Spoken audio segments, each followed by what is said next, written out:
comes on the scene and really upsets the old school apple carts. Well, that's exactly what Genesis Diamonds has done here in Memphis. Hey, it's Eric Hasseltine, and Genesis Diamonds is a fresh, exciting, revolutionary kind of jewelry store that has forever changed the jewelry landscape here in Memphis. Fall is just around the corner. What better time to make that big purchase than right now at Genesis Diamonds? With up to 30 times what you find at other stores in selection, no middleman prices that we've never seen here before, with natural and lab-grown diamonds in all shapes and sizes, Genesis has something for everyone. Plus, free service for life on any purchase and a 120% diamond upgrade guarantee that no other store would dare to offer. Genesis has turned the old school jewelry retail model upside down with lower margins, higher volume, no tricky pricing, no pressure, and no middleman. Get to Genesis Diamonds today and get that diamond purchase taken care of. This is the value leader, and nobody can challenge them here. Check out Genesis Diamonds at Poplar and Perkins Extended. Genesis Diamonds, the official jeweler of the Tennessee Titans. When I was in Iraq, our convoy was hit. It was bad. After I came home, I could still hear booms and see tracer fire. Makes it hard to be a good mom. As America's veterans face challenges, DAV is there. I'm Naomi Mathis, Air Force veteran. With the right support, more veterans can reach victories great and small. With help from DAV, I was able to begin to heal. DAV provides a lifetime of support to veterans of every generation, helping more than 1 million veterans each year. Today, I'm part of DAV. We're veterans helping veterans to get the benefits they've earned. And I give my veterans my all. But there's more to be done and more victories to be won. My victory is being able to be here for my children. Naomi Mathis, thank you for your service. May your victories inspire many more. Support more victories for veterans. Go to DAV.org. We are Sports 56, WHBQ Memphis, and W253DF Memphis. Flynn Broadcasting Stations. Oh, yeah. And Barnes hits one high. Hits it deep. It is out of here. Morant. Oh! A jawbreaker. It's time to get up and get your day started. It's Sports 56 Mornings with Greg Gaston and Eli Savoy on Sports 56 and 98.5 FM. Diggs! Sideline! Touchdown! Unbelievable! Here are your hosts, Greg and Eli.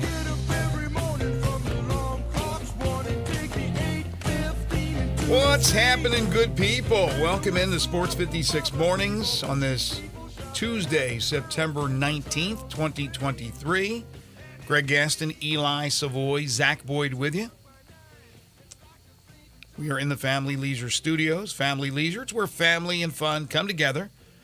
You should know by now the world's biggest spa sale is going on at Family Leisure. 24-month same as cash available. Free upgrades on all in-stock spas, up to 30% off in stock spas and swim spas. All kinds of great deals at Family Leisure, 2120 Whitten Road, just north of I-40. 61 degrees currently, clear skies. Looks like another nice one, although the temperature rises a little bit more to 86 today. Got a little hot yesterday, a little steamy. Tonight, partly cloudy with a low of 64. More sunshine tomorrow with a high now approaching 89. So don't put away those summer clothes just yet. It's Memphis. You know we're going to get those hot days still to come, not only in September, but certainly I would imagine we'll get some in October before things finally become fall and then on to winter. We got a busy show for you today. Connor O'Gara joins us at 7:25 from Saturday Down South and Saturday Tradition. Talk some college football, specifically the SEC. Is it a down year for the SEC? Georgia didn't look great in the first half against South Carolina. They certainly did in the second half. And if South Carolina wins Georgia wins a third straight national title, can you say it's a down year for the SEC? Jeff Crane will join us at 8:25. We talk University of Memphis athletics. Lots going on with the Tigers, both on and off the field, including their big game Saturday in St. Louis against Missouri. At 9:05, it's our Rhodes Lynx segment. Rich Duncan, their head coach, will join us. Boy, a tough one for Rhodes. They lose in triple overtime to Center College on Saturday at Crane Field to drop the 2-1. We'll talk to the coach at 9:05 in studio. Also, we got Humdinger's Trivia. That'll come your way at about 8:05. We'll let you know what the topic will be for tomorrow's 5 favorite things. We got Monday Night Football to wrap up. Couple of games last night, including a devastating injury for one of the NFL's top running backs.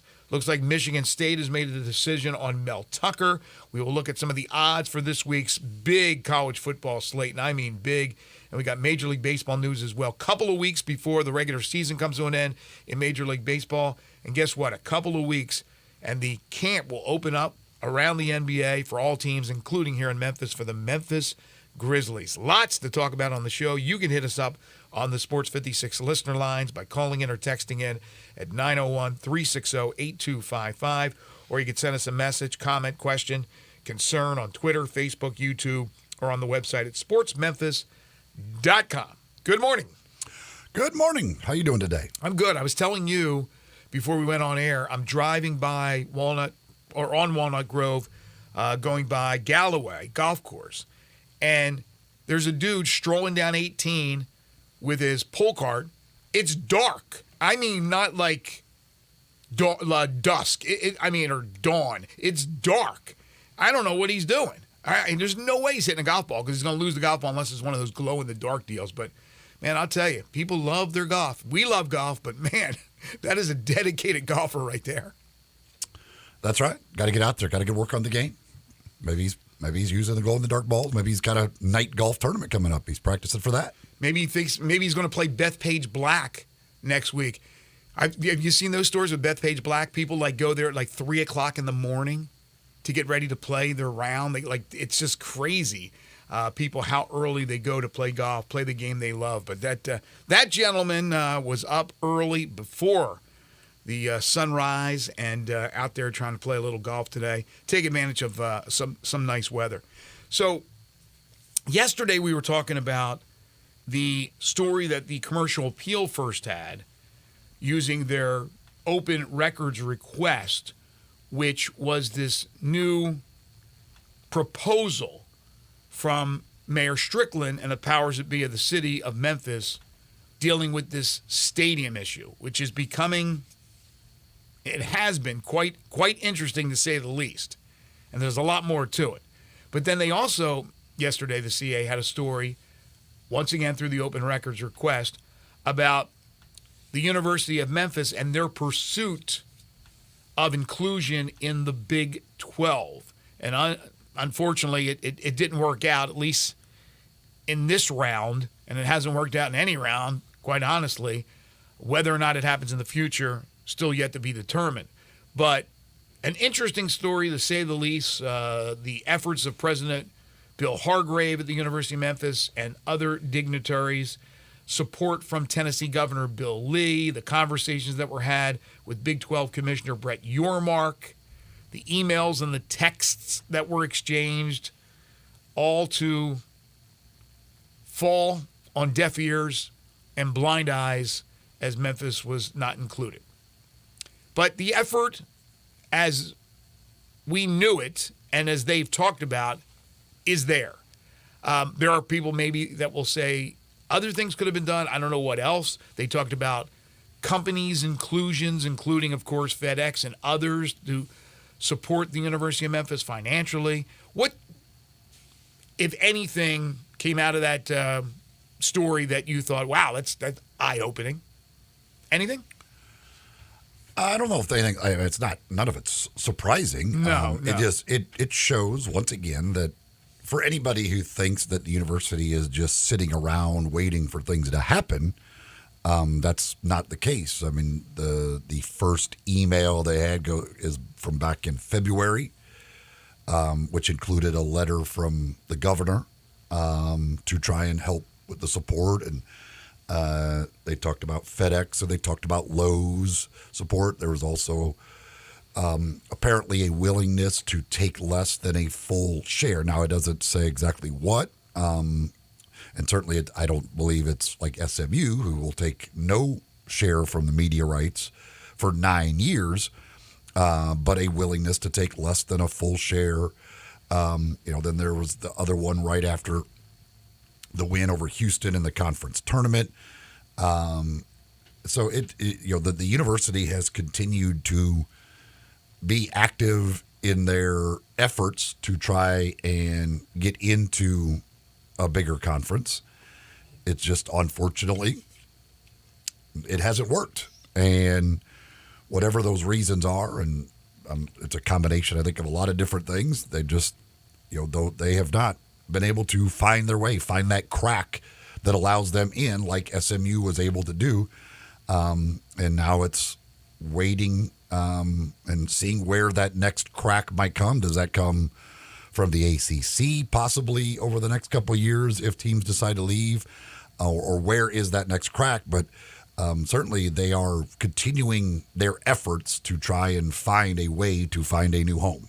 As you mentioned, according to the story, the initial contacts back in February, and then President Hargrave texting Brett Yormark, the commissioner of the Big 12, did you catch any of our AAC finals game against Houston? ?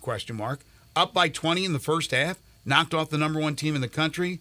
Although the game was in Fort Worth, our fans probably outnumbered the Houston fans. Great turnout. Number 8 seed in the NCAA tournament. If we were in the Big 12, we would likely be a 5 seed. All upside for the University of Memphis Tigers. Not sure how he comes to would be at the number 5 seed, but whatever. It is what it is. I mean, I don't fault him for pointing these things out to Brett Yormark, because Brett Yormark clearly cares about basketball. Mm-hmm. That is something that he cares about. So just kind of pointing out these things, that you've just beaten that number one team in the country who was on its way to his conference to begin with, I think is certainly makes sense. And again, I applaud the efforts, and they're doing, I believe they are doing what they can. There's just only so much that can be done. At some point, you just, that attractive girl that you keep going after, it's hard to get her to say yes sometimes. Yormark replied less than an hour later after that text I just read from email, from President Hargrave. Congratulations. Watch the entire game. Team looked great. Love your point guard, referencing Kendrick Davis. Good luck in the tournament. We will connect soon for sure. Have a great day. Then, of course, was the so-called visit that didn't happen, that Yormark said didn't happen, that others say there was some visitation from somebody. Look, I don't know if Yormark at that time was kind of stringing along the University of Memphis. Was he seriously considering? Of course, it would have to be voted on by the presidents of the universities. I don't know. I seem to think that maybe it was just, we see you. Yeah, you look good and all that, but never in the back of their mind they seriously think Memphis was going to be invited. I'm reading the reaction to these stories from people outside of Memphis, probably some people from inside Memphis as well, but a lot of people from outside Memphis. And what are they saying? They're not bringing in that, poverty strict. It's exactly what I talk about with the perception of the city, that, we're just poverty stricken, the whole damn city. There's no money. We're crime ridden. It's all crime. Look, we know there's poverty. We know there's crime. And there are in every, I'm not going to go down this road again. We know big cities, and Memphis is a big city, has it. They all have them. Cincinnati has it. Houston has it. They're in the Big 12. But for some reason, this perception of Memphis is not going away. And while people are trying to do everything they can to change that perception, I truly don't believe that they were seriously considered. Well, I think the exchange that they have in the story with President Hargrave and the Baylor president, the chairwoman, Linda Livingstone, to me illustrates a lot of what the issue was. Is he talks, because they have a relationship, and he says we're ready to join the Big 12. We bring great basketball and football, an entire city of supporters, key financial backers. And then that's where he says, we could be flexible on our share. They don't say what they would be willing, but again, I don't think it was going to be 9 years of none of it. But he just says we'll be flexible. But her reply, We will continue to see how things fall out with the Pac-12, and we'll know more about a path forward. The worst thing that could have ever happened for the University of Memphis was the Pac-12 falling apart. And we said it here on the show. If the Pac-12 stays together, maybe there was a spot. But they were all, as this illustrates, they were monitoring the Pac-12. We aren't going to do anything, basically, until we see what happens with the Pac-12. Pac-12 falls apart. They end up picking up all those teams from the Pac-12. They don't need anybody else. Here's the question. Is it automatic that every school... Now, the answer is probably no, because Washington State and Oregon State, both top 25 college football programs this season, right now are out there in no man's land. But my question is it automatic that a school that happens to be right now in a Power 5 conference is a better solution long term than maybe a school that's not? In other words, Houston now gets their opportunity. UCF gets their opportunity. Cincinnati gets their opportunity. And who's to say that those three eventually in time, one of the three, all three, won't be better than Utah or Arizona State or certainly Vanderbilt and others? In other words, if you get that opportunity, that's all you're asking for, right? Chip in a chair, as the late, great Doyle Brunson would say. Give them an opportunity and see if they could seize the moment. If Memphis is given that opportunity and they get into a power conference, doesn't mean that they're going to be at the bottom. It may be struggles at first. It may not be struggles at first. And who's to say that with the same resources, they can't be as good or better than most of the Power 5 schools? It's just a shame that you don't have those resources. You're not given that opportunity. And like you said earlier, who knows what shakes down with the ACC eventually. I just don't. I know every time I say I don't think there's going to be any more movement here in the near future, something happens. But we know Washington State and Oregon State got to figure something out, but I can't imagine it's not the Mountain West. And after that, I don't see anything. I don't.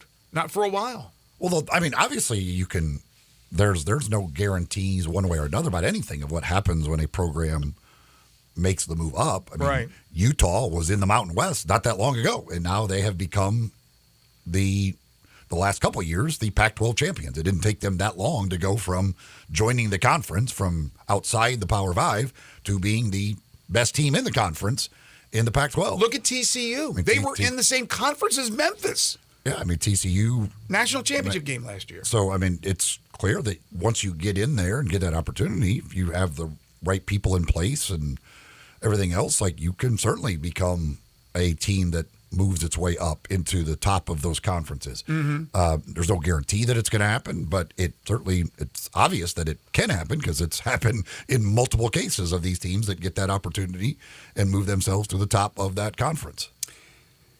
Not that this makes a difference, the stuff that's going on right now with the stadium issue, but again, you look at that and go, come on, can't you guys get this figured out?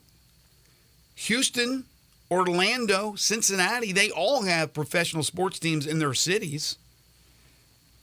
And you think about what they have from a college standpoint, they all have on-campus stadiums. So they're not a tenant of a city stadium.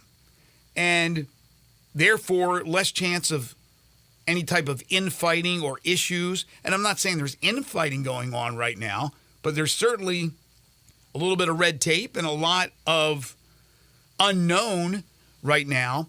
That doesn't look good from the outside. You're going, you can't even figure out your stadium thing. Like, who's getting the money? Where is it going? Are you going to be able to fulfill these promises of renovations of the stadium? That's a negative. But I could see to a certain extent why maybe somebody would have an issue with that. But I don't think they look or even know the complete story of Memphis. And that's what bothers me. Just give them an opportunity. You looked at, for all those years, Cincinnati, Louisville, basically the same boat as Memphis. The same boat, same sort of city, same type of school. I mean, maybe Memphis a little bit more of a commuter school, but certainly very similar. And they get their opportunities. Of course, Memphis, the Big East thing that just didn't turn out right. I don't know. I mean, they may be destined to be one of the kings of the the next level. And it's not because of a lack of trying, and that's what we were talking about with this story. You see the effort. You see what was done. You see the contacts that were made. Dr. Hargrave has great contacts, like you said, with the chairwoman and the president of Baylor. Big decision maker in that group, but it's a whole bunch of presidents that have to decide on who they're bringing in. And I just, think perception, unfortunately, rules the roost in this case. I think Memphis is every good as Cincinnati or Houston to be offered. I thought UCF was a no-brainer to get to Orlando, to get to Florida, in Orlando. Huge school, big population, lots of money. Now, I know Houston has a lot of money as well, and I know the history with Cincinnati, but I just thought Memphis was as good as those guys. I'm not going to argue that those guys shouldn't be in and Memphis should be, but it's just unfortunate then after that, the leak from the Pac-12, the implosion of the Pac-12, and thus them grabbing those schools as opposed to the possibility of Memphis going there. The latest bowl projections from ESPN, old Kyle Bonagura still has Memphis and Alabama in that Peach Bowl. Wouldn't that be something? Yeah, I still think Memphis has a much better chance than Alabama of being in the Peach Bowl, which is crazy to think. But I do think Memphis has a better chance than Alabama being in the Peach Bowl. Mark Schlabach, but this is a big part of the problem you deal with when you are in the Group of Five conferences versus the Power Five conferences when it comes to bowl games. So Mark Schlabach, the other one from ESPN that does their bowl projections, he has Tulane getting the Group of Five spot in the New Year's Six bowl games. Mm-hmm. So where does he have Memphis? He has them taking on Illinois in the Military Bowl. So that's the thing. If you don't get that Group of Five spot in the New Year's Six, your choice of bowl games is so bad. Just think that idea. Again, who knows what will end up happening? But the idea that you could be playing Alabama in the Peach Bowl, but if not, you get Illinois in the Military Bowl. It's a big drop off. It's all or nothing. Or you might get the Birmingham Bowl. That's your right. Well, think about starting next year. It's such a drop off to those what your next thing is. Whereas in the Power Five, there's so many other bowl games that you're such great bowl games, but it just it's what a letdown that is. If you're in the conference championship game, you lose it, and it drops you from again the Peach Bowl to the Military Bowl. But think about next year, starting next year, playoff. If Memphis got to that point this year, they were the best conference champion of the Group of Five schools. They got the New Year's Six. They played Alabama in the Peach Bowl. Next year, Memphis would have been in that same scenario in the playoffs. The playoffs. So, yes, there's still a chance to do some great things, but as you said, it's limited. Now, going to a bowl game, 9 straight years? Nothing to sneeze at. But it's not good enough to get you into a bigger conference. That consistency, at times greatness, including the trip to the Cotton Bowl, but that's the way it is. But next year, again, if you were in that scenario and moving forward, you're getting into a playoff spot. That is crazy. By the way, have you seen what Jerry's projecting? What has he got? I don't think he has Memphis in the New Year's Six in the Peach Bowl. Jerry will be on with us tomorrow. That's Jerry Palm from CBS Sports. I did not look at his latest one. I believe he still had Tulane as the Group of Five representative.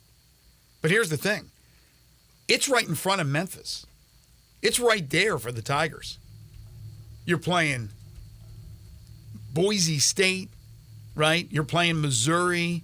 If you could beat a SEC team, again, it won't crush you from winning. Obviously, it's not a conference game, so it won't crush you from winning the conference championship, still being that New Year's Six representative. Same deal with Boise. But you talk about national recognition if you win those games. But Tulane's the big one, the real big one of the next three. 3 really extremely hard games. Now, you still have to play SMU. There's still some tough games in the conference, even though you're not playing a UTSA, which is a little down right now because of the Frank Harris injury.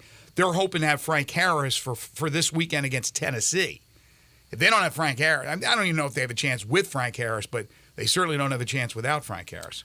Yeah, Jerry still has Tulane, which I thought he still which has makes sense. He's got Memphis in the Military Bowl as well against Wake Forest. So again, it's a bit of a drop-off. No question about it. By the way, if you missed it yesterday, the announcement that the Memphis Tigers game against Boise State on September 30th will be played at 3 o'clock, nationally televised on ESPN2 on the Deuce at Simmons Bank Liberty Stadium. Now, if you bought in for that $60 season ticket, that little gamble thing, it's another free game for you. Third in a row. Can that streak go? But keep going. But before that is the trip to St. Louis for the game on Saturday against the Mizzou Tigers. When we come back, we turn our attention to SEC football, and we'll talk national football as well with Connor O'Gara from Saturday Down South and Saturday Tradition. You're tuned in to Sports 56 Mornings with Greg and Eli on Real Sports Talk, Sports 56 and 98.5 FM. Broadcasting from the Family Leisure Studio, we are Sports 56 and 98.5 FM. I'm Gary York. I'm the service director at Lexus of Memphis. Our service department wants to be more than just a place where you get your oil changed. We do glass repair, windshield replacement, recalibration of your camera and sonar systems, even wheel repair, tire replacement, all the things you would expect from a luxury automotive dealer. Please check out our website. You can schedule your appointment, check out our specials, hours of operation, or if you'd like to do it in person, please reach out to one of our associates at 901-271-5199. 7. 12. What are we playing? Central Barbecue has 7 different kinds of sandwiches. Okay, does that seem like a lot? Are you kidding? 7 may be the most perfect amount of sandwiches. See, they get the pulled pork. You can get chopped on request. Then trim sliced beef brisket sandwich. There's 2 right there. I'm not sure exactly. Look, you've also got the pulled chicken, the smoked turkey, the marinated portobello mushroom sandwich. That seems like plenty. You would think, but then you also got the smoked sausage and the barbecue bologna sandwich. You're right. 7 may be the perfect amount of sandwiches. The people at Central Barbecue are genius. You or someone you know or care about has dealt with a difficult divorce. When facing divorce, you need the attorneys at Rice Law. Nick and Larry Rice lead the firm with 3 generations and 7 decades of experience. Located in Memphis, serving the entire state of Tennessee and North Mississippi. Rice Law is who you need to call. Simple or difficult divorce, they know how to handle it. Call Rice Law at 901-526-6701, or for more information, visit them at aboutdivorce.com. That's aboutdivorce.com. Visit Frontier Western Store today for new shirts and boots. Frontier is your top Carhartt store in the Mid-South. There's thousands of in-stock shirts and jeans. They have the classic K87 pocket tee in every color they make, including new ones just released. Available small to 4X. Want new jeans? Frontier has you covered with super tough work denim by Carhartt. And you've got to check out their selection of Ariat jeans for men, women, and children. You'll love how easy it is to find the size and style you need. Have you seen Frontier's remodeled world-famous boot showroom? It continues to expand. New styles by Ariat just arrived, plus plenty of in-stock proven classics too. Whether you need work or dress boots, trust that Frontier's the place to come. See thousands of pairs of Ariat boots and thousands more by Dan Post, Corral, Durango, Rocky, Twisted X, and others. And Frontier's pricing is lower than online and chain stores, so you know just the local shop to visit. Frontier Western Store, 5880 Goodman Road in Olive Branch, and on the web at frontierwesternstore.com. Locally owned and operated since 1967. It's time to go where the season takes you, and it's the season for savings at Gossett Mitsubishi on the Pike. Go for miles more with 43 MPG Highway in your 2024 Mitsubishi Mirage. $17,815 or $229 a month. 2024 Eclipse Cross eludes sleek and sporty style at $29,695 or $399 a month. Discover the new 2024 Mitsubishi Outlander SUV with 3rd row and 7-passenger seating. Now $29,885 or $449 a month. And they're all equipped with Mitsubishi's 10-year, 100,000-mile powertrain limited warranty. We're ready to put you in a new ride today at Gossett Mitsubishi, 1870 Covington Pike, or 24/7 at MemphisMitsubishi.com. If you want it, we got it at Gossett Motor Cars. All 84 months, Mirage RH 00782, MSRP 18315, Eclipse RZ 001693, MSRP 30445, Outlander RZ 005762, MSRP 31385. Includes all rebates and incentives. PF 695. Excludes tax title and licensee dealer for complete details. Offer valid through end of the month with approved credit dealer stock only. Sports 56 traffic. Working a couple of accidents this morning. Whitney Avenue at Watkins Street. That's Whitney Avenue at Watkins Street. Also, Austin P. Highway West at I-40. The right lane is blocked there. And then accident on Crumpler at Shelby Drive. The intersection is currently blocked there. So you probably want to use another route to get around that. Accident on Byhalia at 385. Bill Morris, the on-ramp is partially blocked there. That's from Byhalia Road on to 385. Is the on-ramp is partially blocked. This is your Sports 56 traffic update. Now back to Sports 56 Mornings. Good morning. On Sports 56 and 98.5 FM. Here once again, Greg Gaston and Eli Savoy.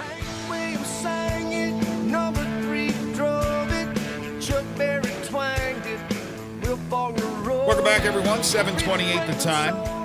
Hour number one here on Sports 56 Mornings. Greg Gaston, Eli Savoy, Zach Boyd with you. And now time to talk some SEC football, some college football in general with Connor O'Gara.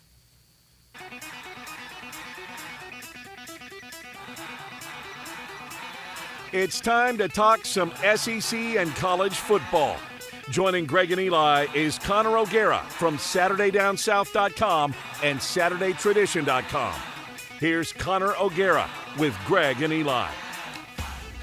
We get to talk college football with Connor every other Tuesday here on Sports 56 Mornings. Of course, you can read him at Saturday Down South, Saturday Tradition. Follow him on Twitter at CJ O'Gara. Connor, how are you?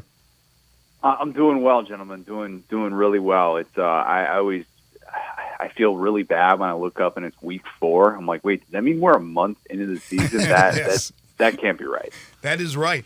Now, it's interesting when I watch Georgia and they don't blow out, like completely blow out a team, although they dominated South Carolina in the second half. I wonder, could there be an issue with Georgia? Is there a chink in the armor, as they say, or is Georgia in pretty much cruise control until maybe they play Tennessee? How do you see Georgia and Carson Beck this season?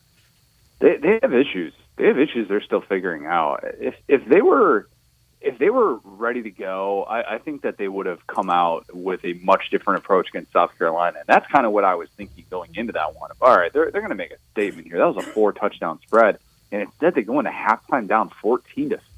Right. I mean, this team has been out. This team has only outscored its opponents so far 10-7 in the first quarter. That's it. I mean, this has not been a group that's been ready to roll, and I think offensively they've had a lot of question marks. They missed Ladd McConkey, who has been kind of the glue guy on offense. He's still dealing with a back issue. I think they've struggled to figure out the ground game. Looks like they got that figured out with Dejan Edwards in the second half. He had his first game after coming off of an injury, being able to play against South Carolina. But it's a team that's looking for an identity on offense, and Carson Beck has not been able to take some of those deep downfield shots in the Mike Bobo offense yet. And I kind of question what they look like. They're going to get better. There are better days ahead for Georgia, and that's probably the good news with this schedule. Did LSU kind of find their mojo against Mississippi State, or was it just Mississippi State's issues? It's both. It's always both. I think LSU showed us what its ceiling is. Now, their floor is still lower than I think the average person realizes, and Brian Kelly was combating that by having them stop off at a ship in West Point, Mississippi at 8:20 in the morning. That was so strange. That was weird. You know what? It's strange, but if it works, it's not. Exactly, yeah. Hey, whatever you got to do, get your guys ready to go, and they were. That was a perfect game from Jaden Daniels. I love the way that he came out after having a lot of questions about him coming off of the Florida State game. And I thought you were reminded what this LSU team is capable of. What a crazy concept by Matt House to let Harold Perkins rush the passer a little bit more. Exactly. Last I checked, that's a smart decision to put him in those spots, and he was a game wrecker. But, yeah, LSU right now is probably at least the second-best team in the SEC. Some are arguing that they're number one, which is just how crazy things can change in a couple weeks. Well, you're down there in the Sunshine State. You're very familiar with the Swamp at the University of Florida, and for whatever reason, the Vols cannot get over that voodoo that is Florida dominating in that series in Florida. I thought it would be Tennessee's year. It wasn't, and Billy Napier gets a huge win as far as his future is concerned. Yeah, a huge win in terms of getting some of that fan support back. I'll say it's all blue in the face. They're not paying $31 million to fire him. They're just not. That to me is ridiculous. But huge to get that fan support back. Huge to have the Swamp rocking again. Think about this, guys. They have, up until last Saturday, they had not beat an SEC team who was ranked in front of the home fans of the Swamp since freshman Bo Nix, 2019. Wow. That's a long time. It feels good to feel good. And Florida fans felt good watching that game plan, which is exactly what everybody's been calling for the longest time. Hey, let the ground game take over. Let Trevor Etienne get a good amount of those carries, and let's see what he can do. And then, you know what? You don't have to be brilliant in the second half. You trust your defense with Austin Armstrong to mix up those pressure packages. And sure enough, that's what he did, and that formula worked really well. Huge victory for public perception for Billy Napier to be able to continue that streak against Tennessee, which is just baffling. And I think the college football gods are determined to just never let Tennessee win in the Swamp. Arkansas has the Murderers Row part of their schedule starting now, as they will be on the road for these next 4 with LSU, A&M, Ole Miss, and Alabama. And they lose to BYU going into this. Are they going to be 2-5 coming out of this? I asked the same question on my Sunday pod, Eli. Like I said the same exact thing. I'm officially worried about Arkansas. I'm really, really worried because last year this group kind of splintered when things went south. And a season with expectations, once it went south, you saw this mass exodus, and there was a divided locker room. And that schedule is brutal, absolutely brutal this next month, where they're not going to get to play a game in front of their home fans, and their offensive line's a train wreck. You thought last year Harold Perkins took over this game against Arkansas? Man, wait till you see what he does to this offensive line. As long as he gets those opportunities to rush the passer, it's going to be bad news Bears. I have real legitimate concerns about this football team. There is definitely a world in which they look up and they're 2-5 and wondering, wow, what's the future look like for Sam Pittman when he had all of this turnover in the offseason with his 2 new coordinator hires? This is an offensive line that has so many issues, and you saw that play out against BYU. What is the situation with Rocket Sanders? Banged up. He's been banged up since week 1. And to be honest, I love Rocket, and I think he's a tremendous player. I think he'd be making a difference. He can make something out of nothing. But even if he came back and played and was at full strength, I just don't know what he's going to be able to do behind this offensive line. They're just not creating the running lanes. I don't think that you can say that it's all about the scheme with Dan Enos. We knew that it was going to be different than what Kendall Briles ran, obviously. But at the same time, man, they just do not have the ability to create those running lanes right now with the inexperience surrounding Latham and Limmer. And even Latham had a rough day against BYU. It felt like he got a penalty on every other play on that final drive. So, yeah, I think they're going to be really conservative with him. But, man, it feels like they are just so lacking those guys who can make something out of nothing. Connor O'Gara joining us from Saturday Down South, Saturday Tradition. You can follow him on Twitter at CJ O'Gara. So with what you just said about Arkansas, and I don't disagree, and we talked earlier about Mississippi State getting thumped at home by LSU, and right now it's an adjustment period with Zach Arnett. He's not using the air raid, obviously, that Mike Leach had, and I don't know. They're a little bit of a mess right now. Auburn in the first year for Hugh Freeze. What's their ceiling this year? I think they have an 8-win ceiling, and I'm going to include the bowl game. I don't think they're getting to 9 wins. I think depth is going to catch up to them. I think this weekend you're kind of going to see, and maybe I'm more bullish on the A&M offense, but I think this weekend they're going to kind of see the first passing attack that can actually test those corners on the outside. They have not seen any sort of passing attack these first 3 weeks, and I think that's going to be a really difficult matchup, and for them to try and keep pace. I do worry about that. Saw some ball security issues with Peyton Thorne in that game over the weekend. But, yeah, I mean, look, I think that Hugh Freeze has elevated the floor, and I think that they're in a better place than some of these other programs. There is definitely a floor for them that is 5-7. I think that's not out of the realm of possibility. They could really struggle in SEC play if they deal with some injuries up front. But at the same time, I still think that they're going to be competitive in a lot of games because they're really well coached. They made some nice moves in the transfer portal. Peyton Thorne can do some things on the outside as well to get those receivers going. So, yeah, I mean, I do think that they're going to run into some tough competition, but you have to like what you've seen so far. Would that get them 5th place in the West? Yeah. The ceiling? Yeah, I mean, like 3-5 in the West, I think is on the table. If they're going 500 in conference play, even though we think that the West is down across the board, I think that still would be about as good as an Auburn fan can hope for in year one. Along that line, with them going to College Station and Ole Miss visiting Tuscaloosa, do we come out of week four of the season, with every SEC West team having a loss? Oh, it's certainly possible. Yeah, I mean, I think that's very possible. But imagine if Ole Miss wins this game and the West is kind of blown up. And I know my guy Josh Pate's been talking about this. How much that would change things, how quickly that would change things. And obviously LSU doesn't have a conference loss, so they're very much still in the driver's seat, probably there. But think about that, an Ole Miss team that obviously has never been to an SEC championship. And if they would have already gotten over that Alabama hurdle, remember, Ole Miss gets LSU at home. That's a game that in the preseason I had Ole Miss beating LSU.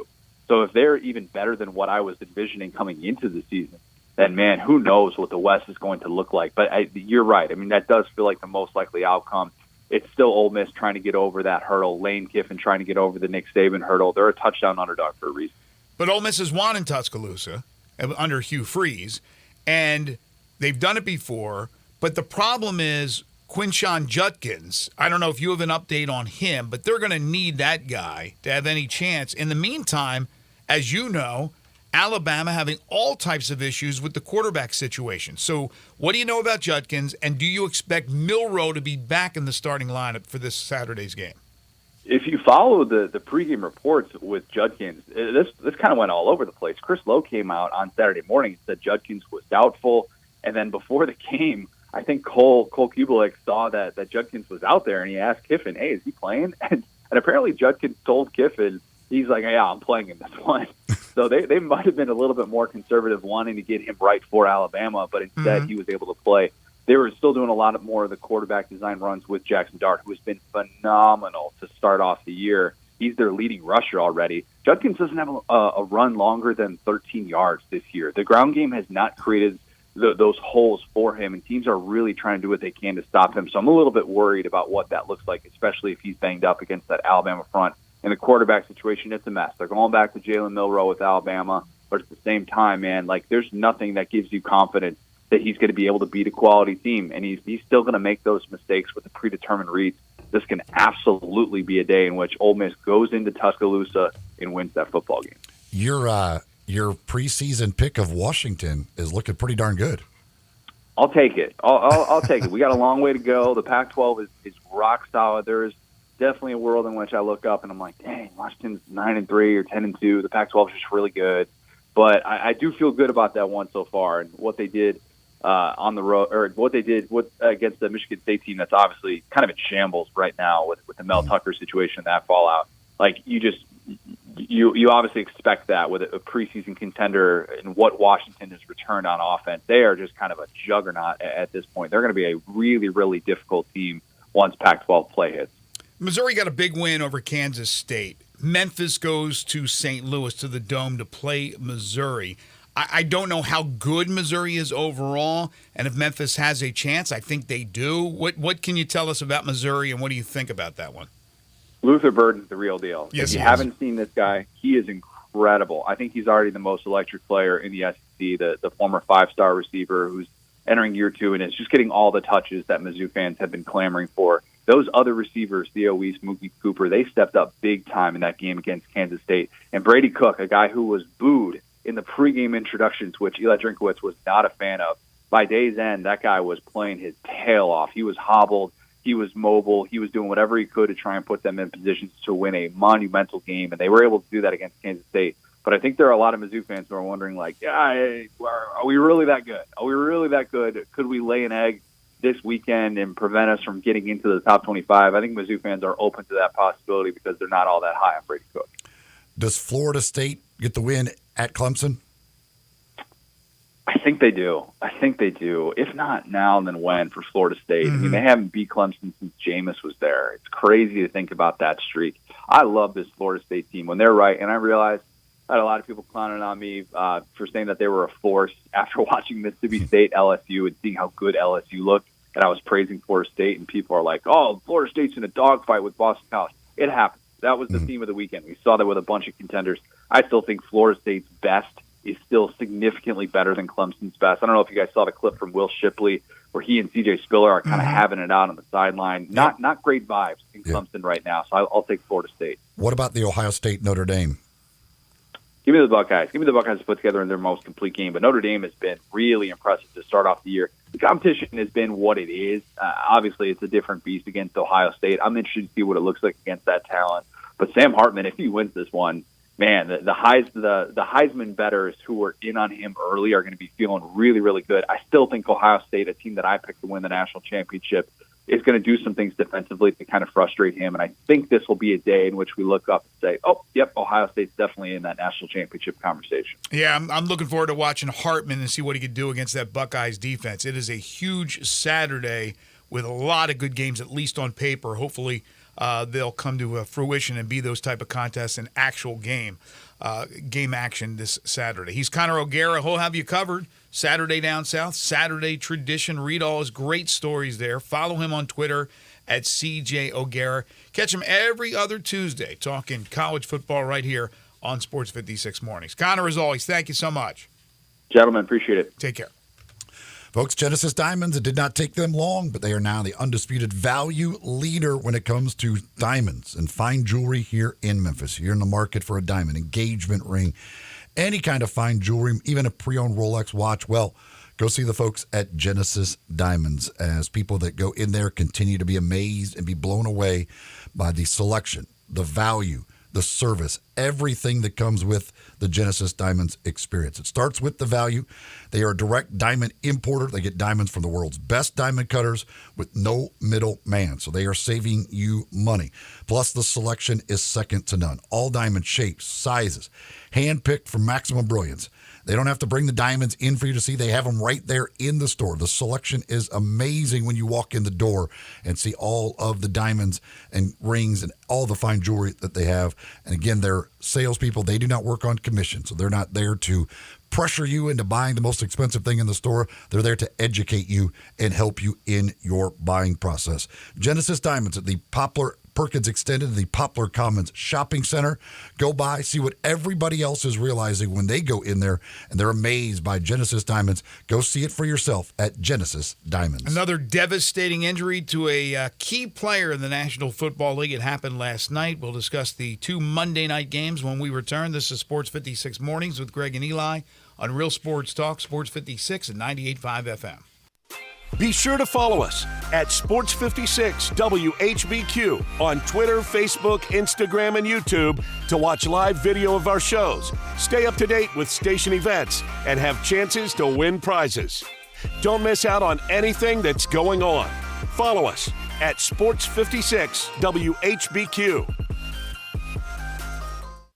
The Crazy Coop, America's premier wing destination, has 27 delicious flavors to choose from and counting. Like the Buffalo Ranch, a perfect combo of ranch seasoning with a little kick. Mango Habanero, sweet taste of mango followed by the heat. Or Sweet Maple Bourbon, the taste will remind you of chicken and waffles. And that's just 3 of the amazing 27 chicken wing seasonings that you can get at the Crazy Coop in Bartlett at 7199 Stage Road. And now open the Crazy Coop Express at 1315 Ridgeway off Poplar. Some like it hot. How about the Crazy Sweet Lemon Pepper Hot or Crazy Suicide? Can't take the heat? Get the 4-cheese roasted garlic or barbecue bacon bourbon. Ask about the $9.99 lunch special. Now those are some crazy good prices. The Crazy Coop, 2 locations, 7199 Highway 64 between Appleton and Kirby-Witten and 1315 Ridgeway off Poplar. Family owned and operated, The Crazy Coop, America's premier wing destination.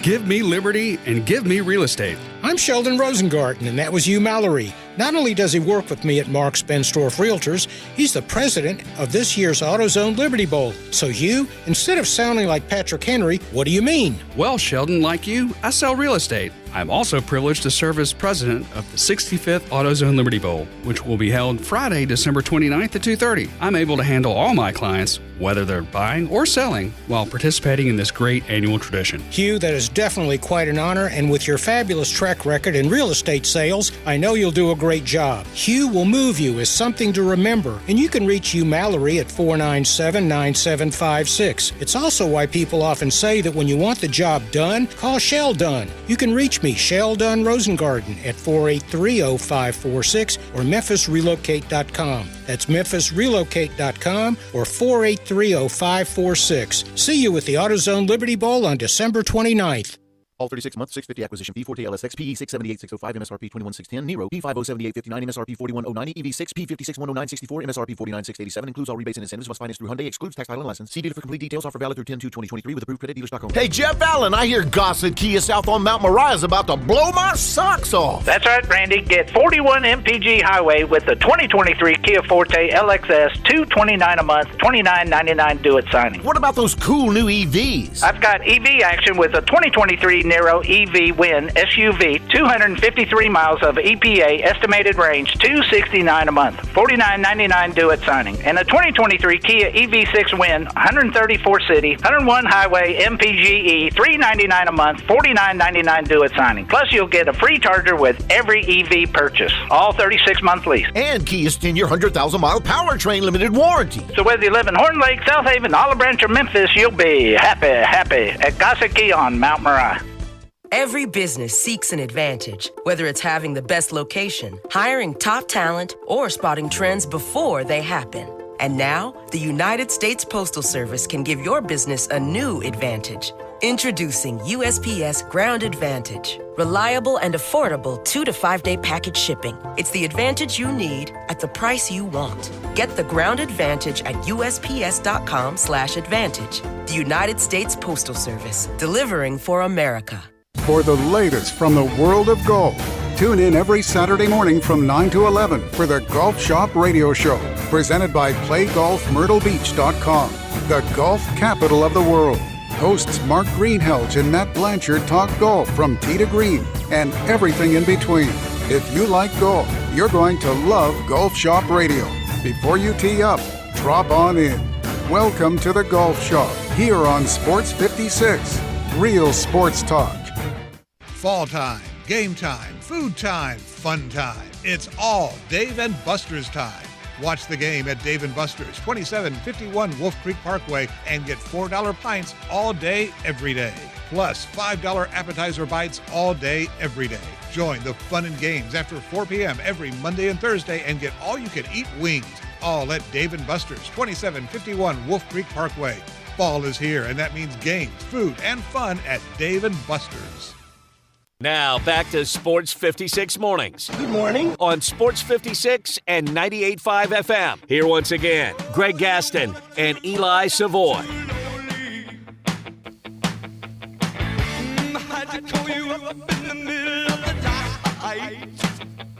Welcome back, everybody. Final segment here in hour number 1. Talk a little NFL in just a second. Tomorrow's 5 favorite things topic. Your 5 favorite all-time athletes who wear or have worn the number 12. Your 5 all-time favorite athletes who have worn or wear currently the number 12. Nick Chubb last night, a devastating knee injury. We haven't heard official word yet on what exactly it is. Here's a guy who is one of the top running backs in the NFL. Tore the same knee back in 2015 at the University of Georgia. And for Cleveland to have any success this year, Watson has to be the Watson we saw at Clemson and then with the Houston Texans, and Chubb had to be big. Well, now it will not be, more than likely, Nick Chubb anytime soon. Yeah, it's not good when they won't even show the replay.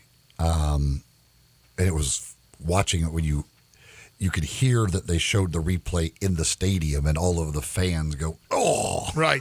You're like, "Oh gosh!" I hate looking at that stuff. And Joe Buck's like, "We're not going to show that." It's it's bad, and yes, he destroyed that knee in college, tearing basically everything in there, and probably pretty similar in this case from the way it sounds. It's absolutely awful for him and for the Browns too. It's just that's a tough situation and just brutal. Because I still don't believe Deshaun Watson is ever going to, I don't know. Like he's not even close to the same quarterback he was at Houston. I don't know what it is or why, but he's not close to what he was in Houston from last year.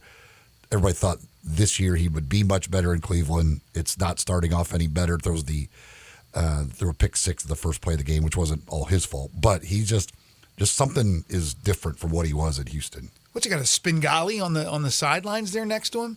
What the hell's going on with the visualizing stuff? Was he visualizing the fumble and the scoop and score by T.J. Watt? He's visualizing all his turnovers.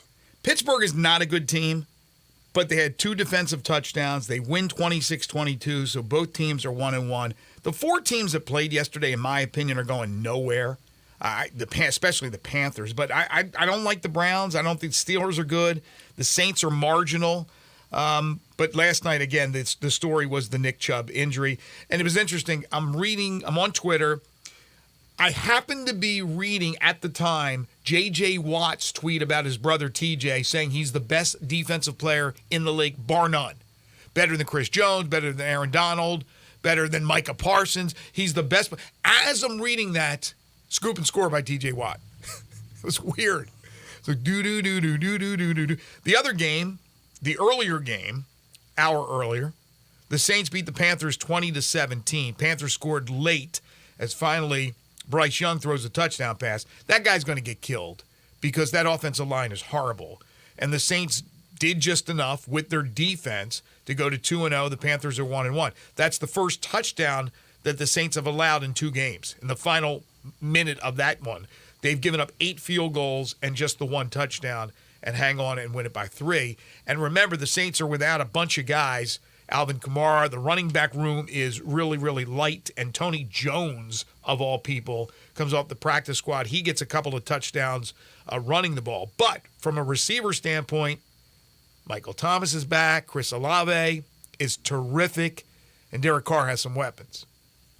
Yeah, when they get Kamara back, which was his a 3-game suspension? I thought it was 3. I think he's back soon. When they get him back, certainly adding another weapon. But yeah, because those receivers, as long as Michael Thomas can stay healthy, Derek Carr with him and Olave has some really good weapons to work with. Their defense is really, really good.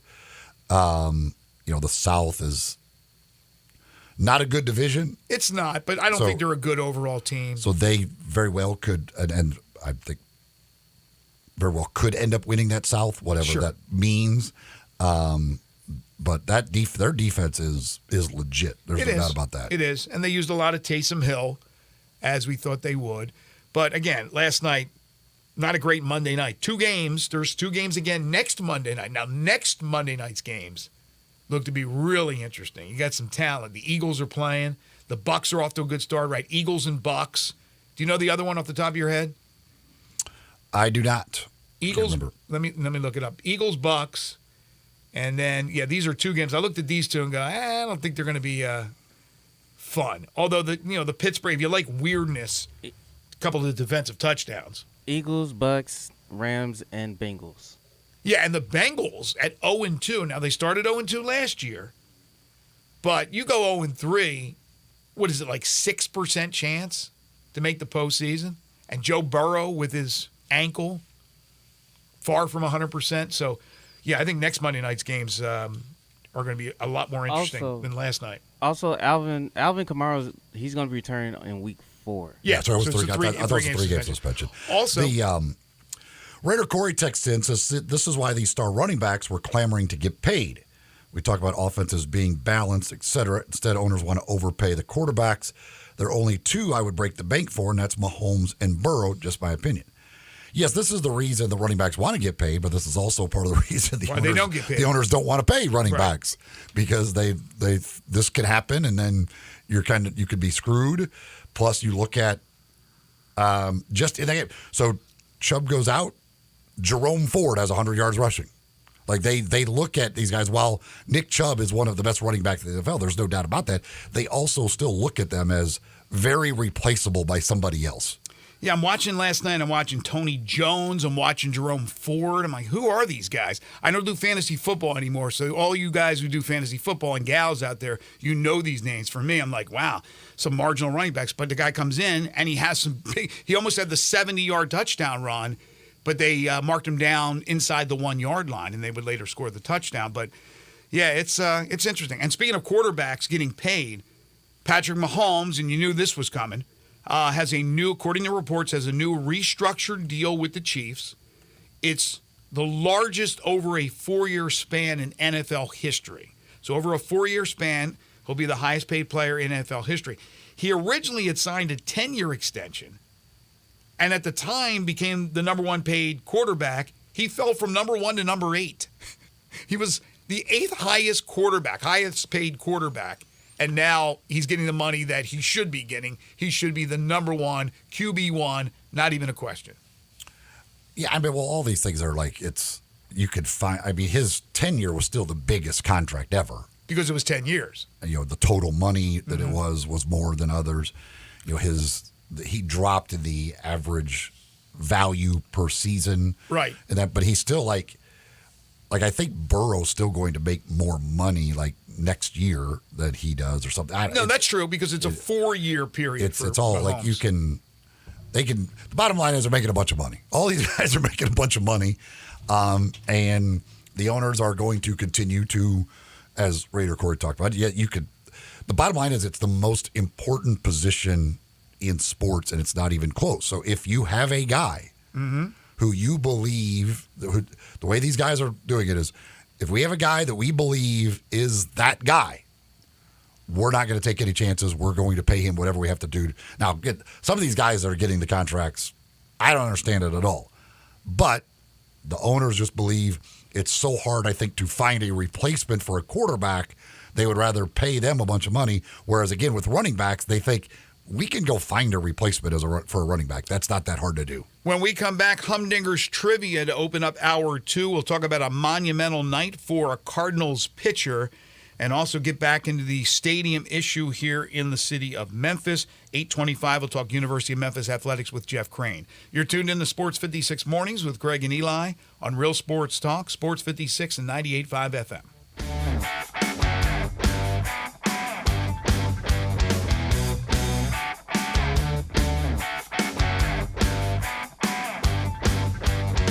There's only one place for great steaks, real Italian cuisine, Southern-style meats, and fresh vegetables. It's Fratello's. Fratello's Italian Steakhouse in Hernando has a family feel and a fantastic menu. Voted DeSoto's best new restaurant in 2022, Fratello's has your favorite cuts of prime steak, lamb, and pork, along with delicious Italian dishes. And nothing is better for lunch than Southern-style meats and veggies. All your favorites and more are waiting for you at Fratello's Italian Steakhouse, Highway 51 in Hernando. I'm Gary York. I'm the service director at Lexus of Memphis. Our service department wants to be more than just a place where you get your oil changed. We do glass repair, windshield replacement, recalibration of your camera and sonar systems, even wheel repair, tire replacement, all the things you would expect from a luxury automotive dealer. Please check out our website. You can schedule your appointment, check out our specials, hours of operation, or if you'd like to do it in person, please reach out to one of our associates at 901-271-5199. If you want a great experience, you need to go to Genesis. Meet Kendall Womble, who shopped several other jewelry stores but ended up at Genesis Diamonds with a bigger, better quality diamond for less. Based on what I had seen elsewhere, I didn't know that this size diamond would be possible for me to have on my finger. Are you ring shopping? Genesis Diamonds has one of the nation's largest selections of GIA-certified diamonds at the guaranteed best prices, bar none. You're going to get the most value for your dollar at Genesis Diamonds. You're going to get the best customer service in town and probably in the entire state. And that's what Kendall really loved. The personal attention, the relaxed environment, the no-pressure shopping experience. This jewelry store was like home. It wasn't walking into corporate America. Nothing's a sales pitch here. It's all genuine. They're like a family. Genesis Diamonds. There would be no reason that I could ever think of that you would not go to Genesis first. And if you leave Genesis and try to shop around, you will come back to Genesis. Memphis's direct diamond importer at Poplar and Perkins Extended. Purple Wave Auction understands that it takes the right equipment to maximize profits in the field. That equipment is up for auction every week at purplewave.com. Bid on hundreds of items from John Deere, Kubota, Case IH, and more. Our marketplace transparency makes bidding on those tractors, balers, and sprayers safe and easy. Equipment sells to the highest bidder regardless of price. Get started now at purplewave.com. Purple Wave Auction. Straight, simple, sold. Did you know gas goes bad in as little as 30 days? Bad gas can cause rough starts, poor performance, or no starts at all. Stable, America's #1 fuel stabilizer, ensures quick and easy starts after storage. Stable's proprietary formula keeps fuel fresh for 2 years, outperforming competitors. Whether it's your car, truck, boat, lawnmower, leaf blower, weed trimmer, ATV, motorcycle, or anything else with an engine, when you store, start with Stable. Jeep Adventure Days and Ram Power Days are going strong at Gossett Chrysler Jeep Dodge Ram Fiat on the Pike. And if you're ready to save big bucks, we Gossett! Show off your style in 2023 Fiat 500X Pop 4-door, Gossett priced at $28,990 or $354 a month with 0% APR. Or take your pick with 2023 Jeep Renegade or 2023 Dodge Charger, now just $422 a month. And if you're looking for big savings on your 2023 Ram 1500, get to Gossett for just $587 a month. And if we don't have it, Gossett can order it today. So drive past the rest and come to the best at Gossett on the Pike, or shop online at GossettMotorCars.net. If you want it, we got it at Gossett Motor Cars. All 3500 Elmas financed through Chrysler. Pop PP 988,763. MSRP 31,355. Renegade PPP 45,607. MSRP 30,500. Charger PH 508,657. MSRP 35,930. Ram PN 693 3965. MSRP 48,330. Includes all rebates and incentives. PF 695. Excludes tax, title, and license. See dealer for complete details. Offer valid through 9/30/2023 with approved credit dealer stock only. We are Sports 56, WHBQ Memphis, and W253DF Memphis, Flynn Broadcasting Stations. Sports 56 traffic. Still working an accident on Austin P Highway West at I-40. The right lane is currently blocked. Also, accident on 240 East at 385. The right lane is currently blocked. Over on 3rd Street in Levi, we're in a police situation. That's 3rd Street at Levi. And then we got little pockets of delays throughout the city. So just take it easy out on the roadways. This is your Sports 56 traffic update.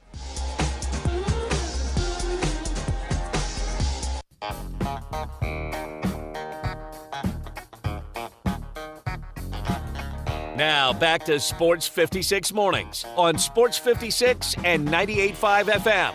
This hour is brought to you by James Gaddis Jewelers. Don't you just love it? Here once again, Greg Gaston and Eli Savoy.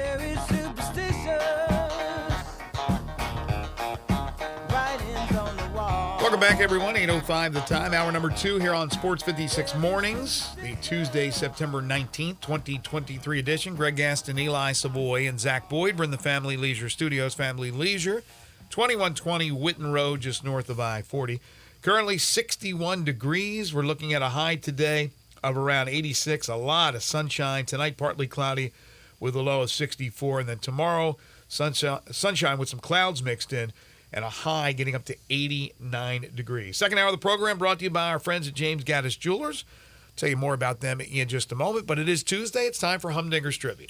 That's right. And of course, with it being Tuesday, that also means it's Taco Tuesday at Humdinger's, where you can enjoy their chicken or fish tacos all day long, each and every Tuesday, for just $2 each. And those are delicious, and they are big tacos stuffed with meat and for fish and all kinds of good stuff.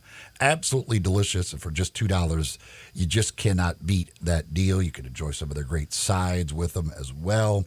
Maybe a salad, whatever it is that you're looking to maybe get with those tacos. Of course, if you're not in the mood for the tacos, or it's not Tuesday, you're heading on over to Humdinger's.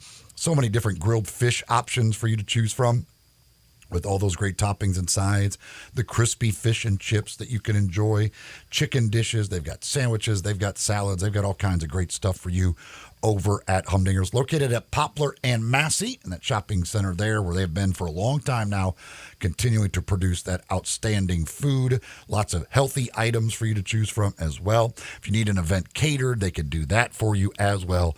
Talk to the folks at Humdinger's. You can go to humdingersrestaurant.com and check out the entire menu online. If you can be the first to answer the trivia question correctly, well, then you'll win a $25 gift certificate to Humdingers. If you've won in the last 30 days, you are not eligible to win this week. Here is the question, which you can answer via text by texting in 360-8255.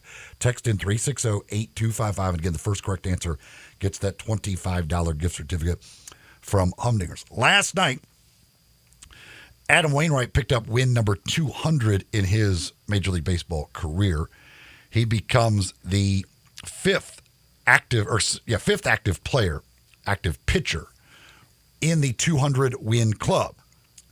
He joins Justin Verlander, Zach Greinke, Max Scherzer, Clayton Kershaw as the others who have hit that 200-win plateau.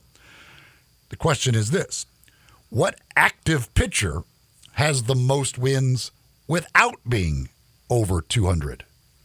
What active pitcher has the most wins without being in the 200 wins club? Text in again, 360-8255, 360-8255. That first correct answer will get a $25 gift certificate to Humdingers. It's a good question. I'd have to go through a lot of pitchers to come up with that answer. Somebody will come up with the right answer, though. Yeah, I wanted to talk about last night's performance by Adam Wainwright. I didn't see that one coming, but good for him as he puts a stamp on his career.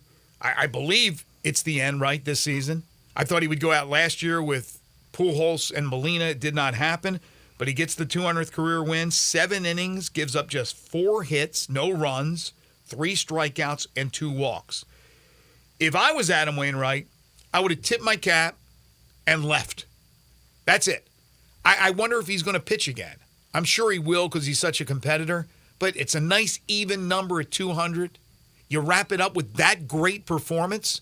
Hard to get much better, especially the way he's been going. I wouldn't pitch again. That's it for me. Yeah, it certainly was a surprise performance. He had been struggling until his last couple of starts. He was stuck at 198 forever and was not good. And then his last couple of starts, he's been good. And last night was absolutely terrific. Certainly could see it as a nice curtain call, way to go out. But I don't know what the way the schedule works with them. If they want to maybe get him one more start at home where they can really do a big thing and all that. I have no idea exactly how the schedule works for them. But there aren't going to be many more that even get to 200. I mean, that is 300 is not even happening. It's a pipe dream. 200 is, for the way it is nowadays, it's really hard to get to 200. So I don't know how many more people are going to get to that thing. So it speaks to the career he's had. I mean, that is now, in today's generation, 200 wins is an elite number. Hall of Famer? I think he's got a chance because he also has the time when he was a closer. And I think he's got a pretty darn good case. I haven't looked completely at his numbers, but I would say he's got a pretty darn good case. Yeah, and your point about maybe getting one more home start, I understand that, but you don't want to go in there. How about if you go in there and get clobbered? I mean, that's the last thing you do.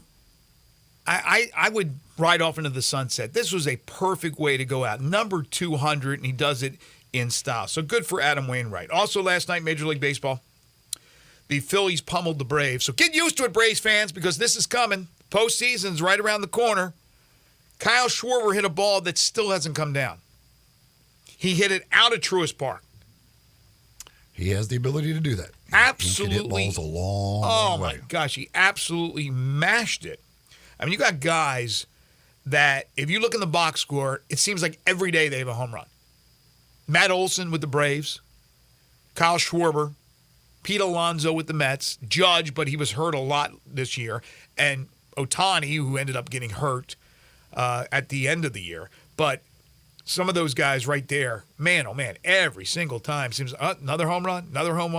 And Schwarber last night absolutely massacred one, 483 feet. One other college football note we didn't get to in hour number 1. According to reports, Michigan State has begun the process to terminate head football coach Mel Tucker. No surprise. Yeah, it's with cause, by the way. This was the inevitable path this was going to take, and now I'm sure there will be a fight from Mel Tucker's side, and I think they said they had 7 days to produce evidence of why he should not be fired for cause. They'll fight this back and forth, try and negotiate some sort of money that he'll get out of this. Certainly he'll never get the full $79 million that he's owed. Could he get maybe a small portion of that? Possibly. They might pay him to go away, but there was no doubt that this was where it was headed, that he was going to be out of a job. Yeah, I don't know what the language is in the contract, and you just made a really good point about paying him to go away. In other words, let's say in the contract, the language says if it's cause, we find out and can prove that it's cause, we don't owe you a dime. Now, I don't know if that's what it says in the contract. Yeah, that's the whole time. But that's what cause is. Yeah, I didn't know if it was, there's a little bit of compensation. But you're right, go away. In other words, don't make this a federal offense, which he probably would. That's a lot of money, right, that you'd be leaving on the tables. You're going to fight this one tooth and nail. But do they have the proof either way? Do they have the proof to prove that he didn't do this, these allegations are false, or do they have the proof that the allegations are true? He admits to the things they say. I mean, the stuff that he admits to, they say that, his... Yeah, but he said consensual. Right, so he said... But their thing is, it doesn't matter. Just the stuff he admits, the comments about her... Right. Is enough for cause? The masturbation on the phone, everything else, that is... Wait, is that frowned upon? The not living up to the expectations of his job or whatever the thing is. Like, they're saying, like, the stuff he admits to is... That's why they're saying they're not waiting for the trial. They're saying, like, these things he admits to doing give us enough to fire him for cause. Wait, so having sex with the cleaning lady on the... Is that frowned upon? I think so. Is that okay? Just making sure for George Costanza that it is frowned upon. Yeah, so anyway, that will happen. And then stories have already come out. Who's the guy to replace Mel Tucker at Michigan State? I have no earthly idea. I have no earthly idea which direction they go in. Is there another Deion Sanders out there? Is there another splash hire out there that would want to go to Michigan State and have to face Michigan and Ohio State and Penn State every year? Yeah, I don't know. Assuming they play those three, who knows with the new Big Ten? Yeah. It's a good job. It's a Big Ten job. I'm sure they'll have a nice pool of candidates. I have no idea who they might go with to replace him. Will they have enough money after paying out Nasser, or having to pay the young ladies who were abused by Larry Nasser and the lawsuits that followed? And oh my gosh, I imagine Brenda Tracy will have a law. It's unbelievable how much money probably that they're going to have to owe out. Well, the thing is, they've proved it with Mel Tucker. Like, they're willing to pay a coach, so they That's why it's an attractive job. Well, they had the money, but didn't have to do anything hardly, and got a $100 million contract. So they know, if you're a coach out there, like, hey, listen, this place will pay. There's no problem with that. So, but yeah, I don't know, if I'm sure they'll look at group of 5 coaches and all of that stuff. But I have no idea if there's any guys who have ties to Michigan State of any sort that would be good candidates for them. I have no idea as far as that is concerned. We do have a winner. Let me make sure, double check on this. I don't believe there's any others that came in. We don't need a tiebreaker. We do not need a tiebreaker. Zach, you're off the hook this week. There is no tiebreaker necessary in the Humdinger's trivia question. Some people, again, don't listen very well. Not sure why that is, but hey, it's okay. Again, the question was, with Adam Wainwright joining the 200 win club, there are now 5 pitchers in that 200 win club. And I even gave you the names: Verlander, Greinke, Scherzer, Kershaw, and now Wainwright. And I asked for the one who's not in that group who has the most wins. So none of those 5 names could have been your answer. Those 5 names could not be. Apparently, they did not possibly be your answer. Apparently, I told you they're not. Apparently, the way you're saying this, somebody gave one of those. I literally gave you told you the 5 guys you could not possibly say as they couldn't possibly be there. The rest of the world of Major League Baseball could have been your answer. Those 5 guys could not have been. Yet some came with those 5 guys. again, you got to listen sometimes. You got to be a better student. Some of these people, I have a feeling, are bad students. Didn't do well in school because they didn't listen to the teacher. That's just a guess. I don't know. Maybe you did all right. Maybe you quit listening after you got done with school. I have no idea. So none of those 5 guys were the correct answer. There is an answer that a lot of people came with, and I knew a lot of people would come with. However, it is not correct. Which one's that? That is Cole Hamels, because Cole Hamels announced his retirement about 2 months ago. Right. Or about a little over a month ago. Yeah. So okay. Cole Hamels is not active anymore. Okay. So you cannot. So I understand why you went with him. He would have been the correct answer had he not announced his retirement. If he was still active, he would be the correct answer. Mm-hmm. However, he is now retired.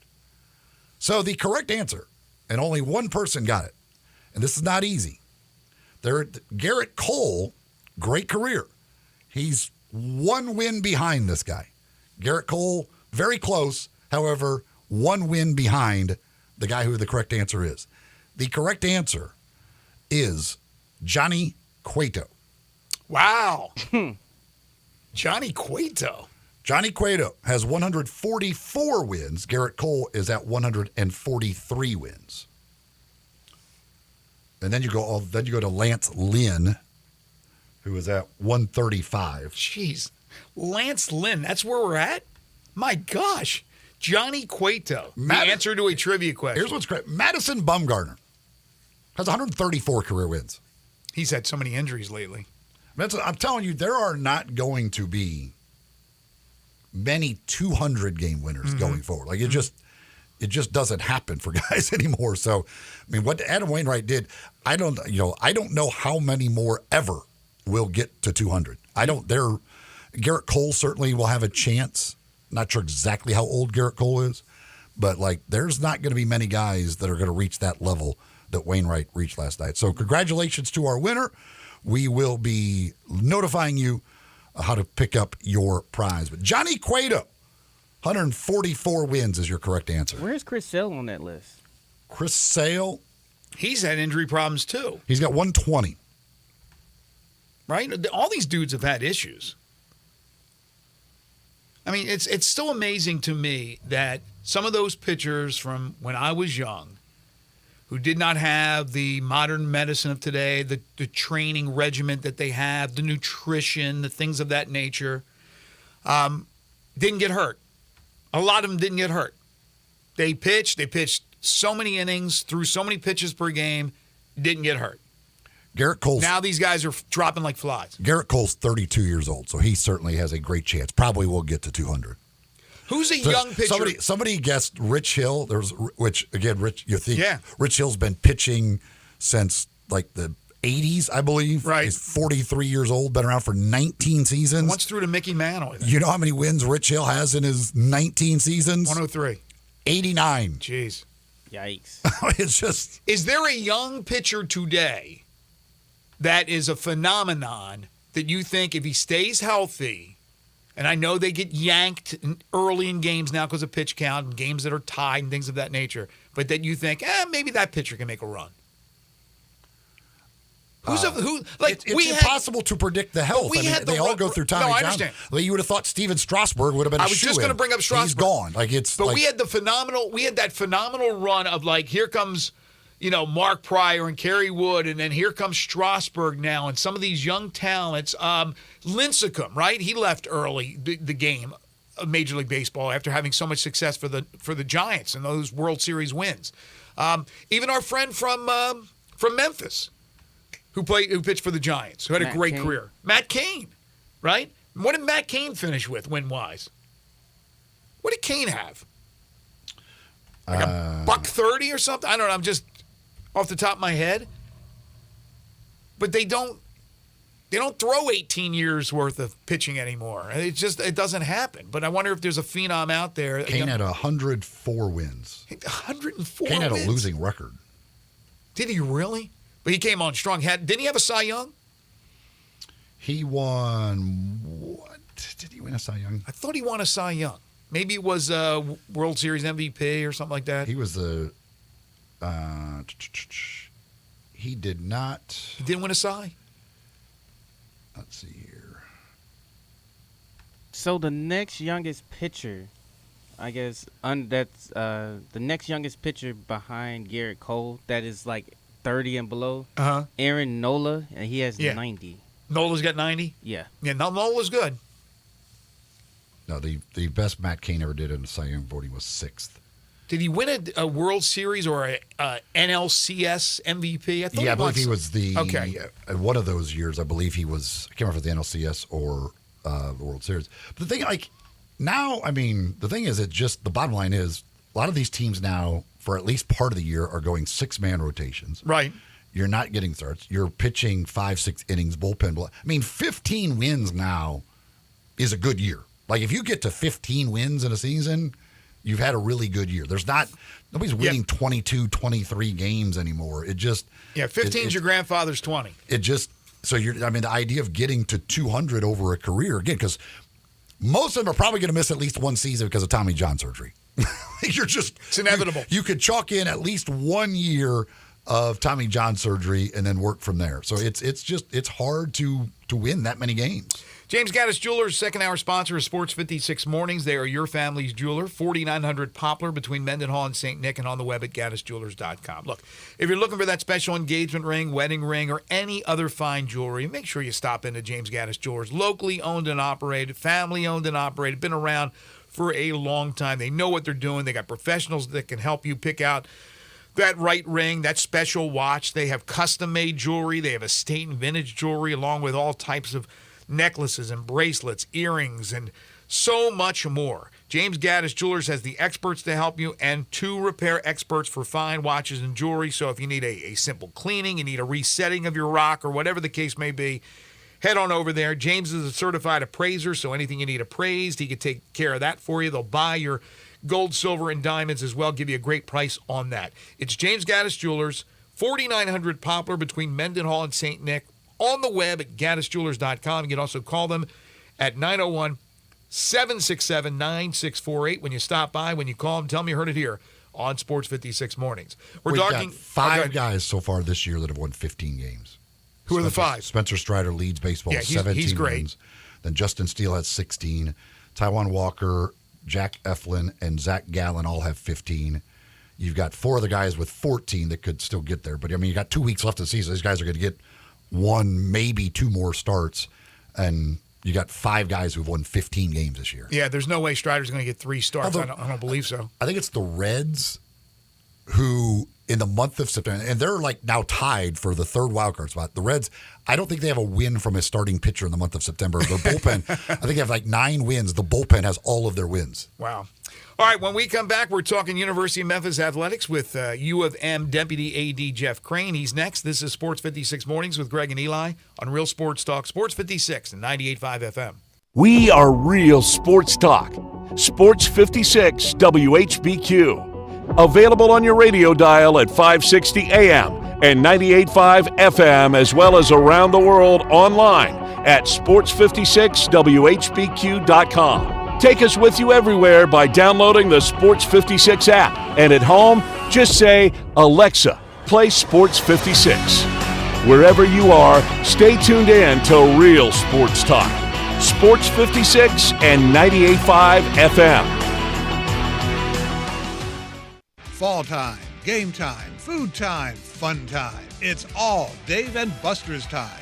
Watch the game at Dave & Buster's, 2751 Wolf Creek Parkway, and get $4 pints all day, every day. Plus $5 appetizer bites all day, every day. Join the fun and games after 4 p.m. every Monday and Thursday and get all-you-can-eat wings. All at Dave & Buster's, 2751 Wolf Creek Parkway. Fall is here, and that means games, food, and fun at Dave & Buster's.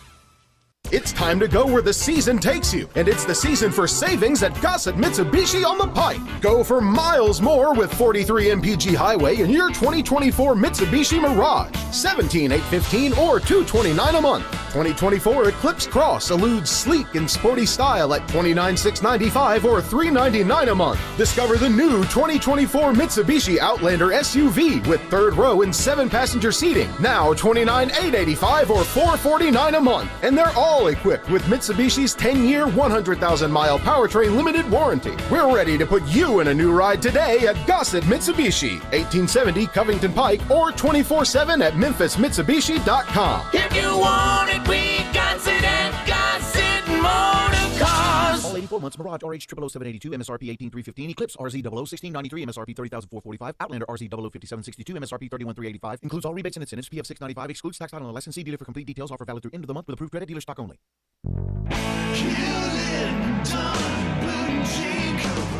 Hewlett & Dunn Boot and Clothing Company, we have it all. From handmade Amish leather belts, fine and casual clothing, boots, casual boots, work boots, fancy boots, and even safety-toed boots. Lots of cowboy hats to choose from, even Nebo lights, good-looking duck head dress shirts, duck head caps, shorts, and pants. Tons of jeans from Ariat, Wrangler, Devil Dog, and Kimes Ranch jeans.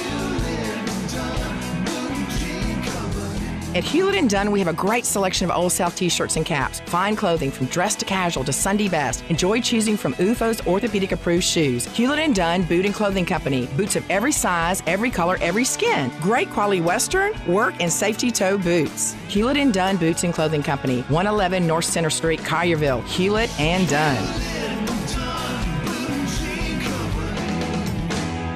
Hewlett & Dunn, serving you and your family since 1961. 7. 12. What are we playing? Central Barbecue has 7 different kinds of sandwiches. Okay, does that seem like a lot? Are you kidding? 7 may be the most perfect amount of sandwiches. See, they get the pulled pork. You can get chopped on request. Then trim sliced beef brisket sandwich. There's 2 right there.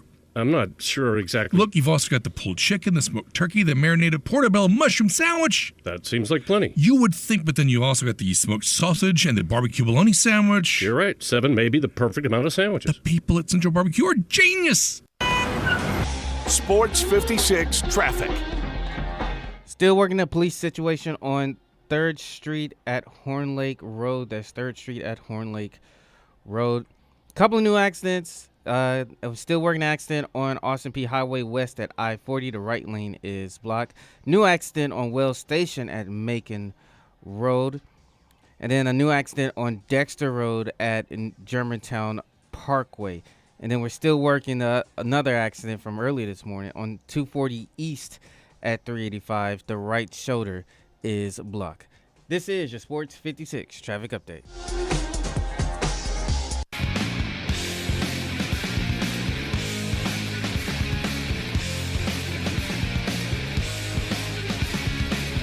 Now back to Sports 56 mornings on Sports 56 and 98.5 FM. This hour is brought to you by James Gaddis Jewelers. To reveal the full spectrum of its dazzling color. Here once again, Greg Gaston and Eli Savoy. 90 minutes in, 90 minutes still to go here on Sports 56 mornings on this Tuesday, September 19th, 2023. Greg Gaston, Eli Savoy, and Zach Boyd with you. If you missed it earlier, tomorrow's 5 favorite things topic. Your 5 favorite all-time athletes who wore or who wear the number 12. 5 favorite all-time athletes that can come from any sport. They either wore, they're done, or they're still playing and they're wearing the number 12. That'll be for tomorrow's 5 favorite things. Right now it's time to talk a little University of Memphis athletics with Jeff Crane. It's time to talk Memphis Tigers athletics. Joining Greg and Eli is University of Memphis Deputy Athletics Director Jeff Crane. Here's Jeff with Greg and Eli. There is a lot to get to with Jeff Crane. We talk each and every week with Jeff, although last week Laird Veach stepped in for Jeff. You can follow Jeff on Twitter at jcrane75. We'll still pay you for last week, Jeff, but thank you so much for joining us. Absolutely. Thanks a lot, guys. Appreciate the opportunity to come back on. 3-0 for the football team, taking care of business, as they say. Now the schedule gets to be daunting. Murderer's Row, in fact, with games against Missouri, just outside the top 25, big games against Boise, and then a conference game against Tulane, both Boise and Tulane at home. So you're getting into the meat of the schedule. This week, though, an opportunity to win against an SEC team in a Battle of the Tigers in St. Louis. Do you expect to have a nice contingent from Memphis at the game? Yeah, absolutely. We've sold several thousand tickets leading up to this game, and as we know, with it being a relatively short drive, we think we'll have a lot of folks that'll make the decision this week to hop in their cars and head to St. Louis. So looking forward to a great crowd, and what a great matchup. Two undefeated teams, and they're coming in riding high after their win, as we are. So looking forward to a fun atmosphere. Can you explain once again for folks, because this question has come up a few different times already this week, of why this game is in St. Louis and not in Memphis? Yeah, absolutely. So this was the back end of a home and home that we had already played in Columbia, Missouri, a number of years ago, and that contract was dated significantly far back. And so they had the opportunity to buy that contract out, which they did do. And we obviously wanted to still play the game, even though they were not willing to come to Memphis to do so. And so we kept those communication lines open and ultimately landed on playing in St. Louis. Gives us an opportunity to go to a quote-unquote neutral site, although we know much closer to home for them than us. But to play a high-quality opponent, which is something that's important to our program and the expectation that we have as a program, but then also to a little bit of a financial gain for us as well. So, we really didn't have the option to play in Memphis. They were walking away from that game, which contractually they had the opportunity to do. So last week, the Navy game on a Thursday night drew a pretty good crowd. It was interesting to me, Jeff, because again, just looking with my pair of eyes at the stands, I thought it was a much bigger crowd than it was for Bethune-Cookman. But I think when the numbers were announced, it was maybe even a tad smaller. I've given up on trying to figure out crowds at Simmons Bank Liberty Stadium, and who goes through the count and who has their tickets actually looked at. I don't know. But as far as from the administration's point of view, are you guys happy with the first two games? First I'll say that we measure tickets distributed much like everyone in the industry, very much an industry standard. We do not necessarily measure ticket scans. So that's kind of a thought that may be out there. So first and foremost, the numbers that folks see are tickets that are distributed. And, I wouldn't say happy. We were satisfied with those numbers. They were somewhat to be expected, but we're never going to be happy until the place is full. And that's what we work toward every single home game. And we know that oftentimes, especially on Thursdays, there's a lot working against us there. But you look across the conference and where we're sitting attendance-wise, and you'll find us today in the top 1, 2. We kind of vacillate back and forth with Tulane thus far this season. So among our peers, we're very well positioned from an attendance perspective. We have a large stadium, and so that has its benefits, but oftentimes it makes people feel like, gosh, where is everybody? So, right. We'll continue to work toward that. The Boise game has been our top seller all summer long, so that's one that folks have circled on their calendars, and we believe we're going to, after we head to St. Louis and take care of business this weekend, we expect a great crowd for Boise. How was and again, we know that a lot of it ends up being walk-ups and things like that, but what about the Tulane game, which is obviously, the defending conference champions and a massive game? Yeah, no doubt. I would say up to this point, Tulane's probably our number 2 seller. It's a little bit further out into October, so folks will quickly turn their attention to that game, I'm sure. And that's one of the reasons that our schedule really sets up well, we believe, this season. Some of the competition that we believe is a little more stout we have at home with with Tulane and SMU. We think our schedule sets up for success for us. So lots of football still to be played, but excited for the next one. All right, I want to dive into a couple of the big stories that have come out in recent days with both the commercial appeal and the Daily Memphian, one being the stadium issue, the other being your guys' pursuit of realignment into a power conference. Before that, though, a couple of other sports, just to check on those.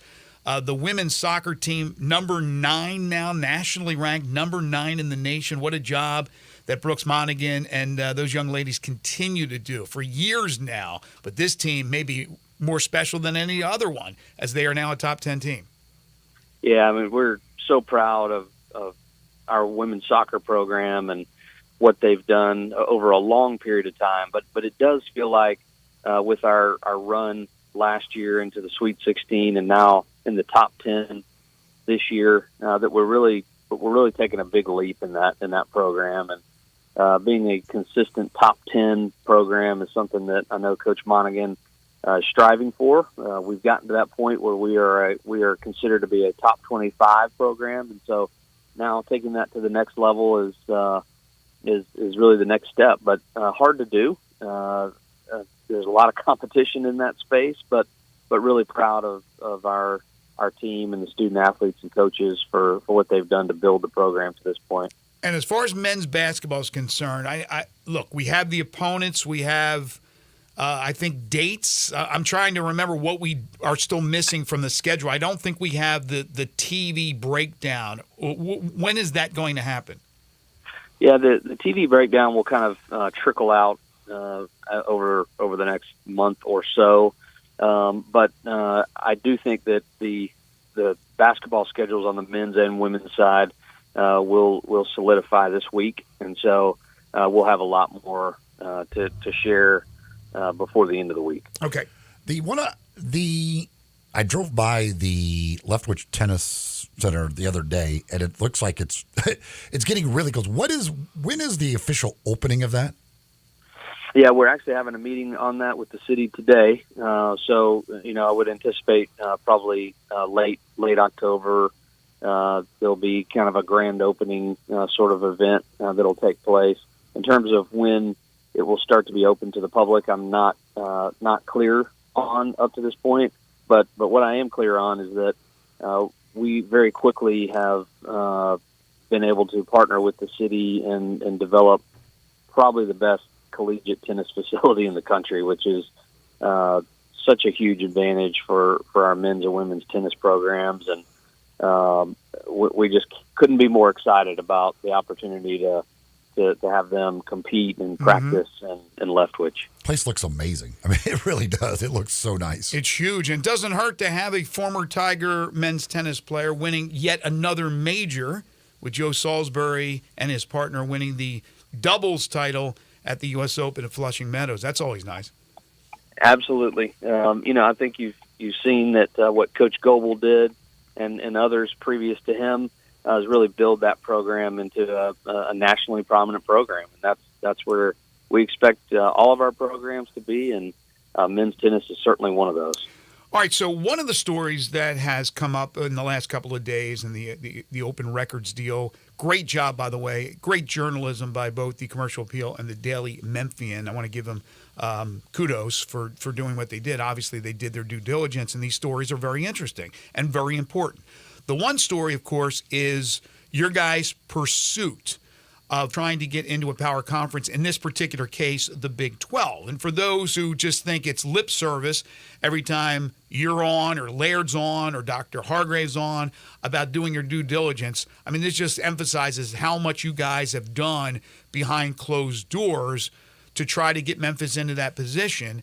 And then, unfortunately, it hasn't happened to this point. But what did you think of, I mean, you know it, you live it, you're at the university, but the story and just the hard work of everybody involved trying to do what they need to do to get Memphis into that power conference? Yeah, I mean, we have a great city, we have a great university, we have a great athletics program. And so when you have those things, it puts you in a position where you can go out there and market yourselves. And sometimes it works out, sometimes it doesn't. but we also think that the story is yet to be fully written. And so we want to be sure to keep our foot on the gas in regard to that. But as we've talked about, this effort has been extensive. It's been very aggressive, and it's been comprehensive. I mean, we've had a number of university folks, other external folks to the university who are well positioned to help us in this space. And so I feel very confident in telling you that we've done everything we can up to this point to position the University of Memphis to participate as realignment opportunities come, and we'll continue to do that. That does not stop. Those efforts, while they have become somewhat public at this point, will continue. The obvious big thing that is going on right now is the stadium situation. There was the story about the plan from the city and the way of coming up with a little bit extra money so that both sides can kind of get somewhat close to the number needed. But how do you feel things currently stand as, again, we continue to tick away here from time, getting closer and closer to when that construction is scheduled to begin at Simmons Bank Liberty Stadium? Yeah, first I'll say that the end result of this is going to be a phenomenal Simmons Bank Liberty Stadium experience for our fans, primarily because that's what this is focused on. Although that will, by virtue of that work, our student athlete experience will get better too. So in the end, we're going to have a phenomenal product, and that's what we try to stay focused on. Now, we also know that there's a lot at stake here. There's a lot in play, and there's certain things that need to play out. But we want to be aggressive in this space, and we want to make sure that we can be playing in a renovated stadium in the 2025 season. So we don't want that to delay any further. And at the same time, we have a great relationship with the Grizzlies, just phenomenal working relationship and partners. And we do not believe this is an either or. This is a together thing, because the reality is the University of Memphis and our football and men's basketball program benefit from both of these projects. And we're excited about both of them, and are confident that both of them will come to fruition. Are you running for mayor, Jeff? No, sir. Not. I have absolutely no sir. You said all the things that I think a mayoral candidate would say. But in all seriousness, I know you're right in what you're saying. But Laird last week did say there's a deadline. And these other stories that have come out, including the Daily Memphian story about the state representatives that have been pressuring Mayor Strickland to get this thing done. And now you talk about a possible new proposal, or at least there is a story about a new proposal that would still need state approval, would still need some approval from the Grizzlies. We're almost in October. Is there a really good chance that the start of construction, you talked about the end game, and I think you're absolutely right. We're going to be very happy with the end game, but that the start of this construction of this stadium could be delayed? You know, we don't know. I will tell you this, though. We are doing everything right and have up to this point to be sure that we're ready to go. We meet with the architects, the city, everybody involved on a regular basis and continue to do so. So when the time comes and the decisions are made in terms of the dollars that are available, we're ready to press go. There won't be any delay from that perspective. So we don't know. The decision isn't ours. The decision is up to others. But we're confident that when we get to that point, we'll be ready to go.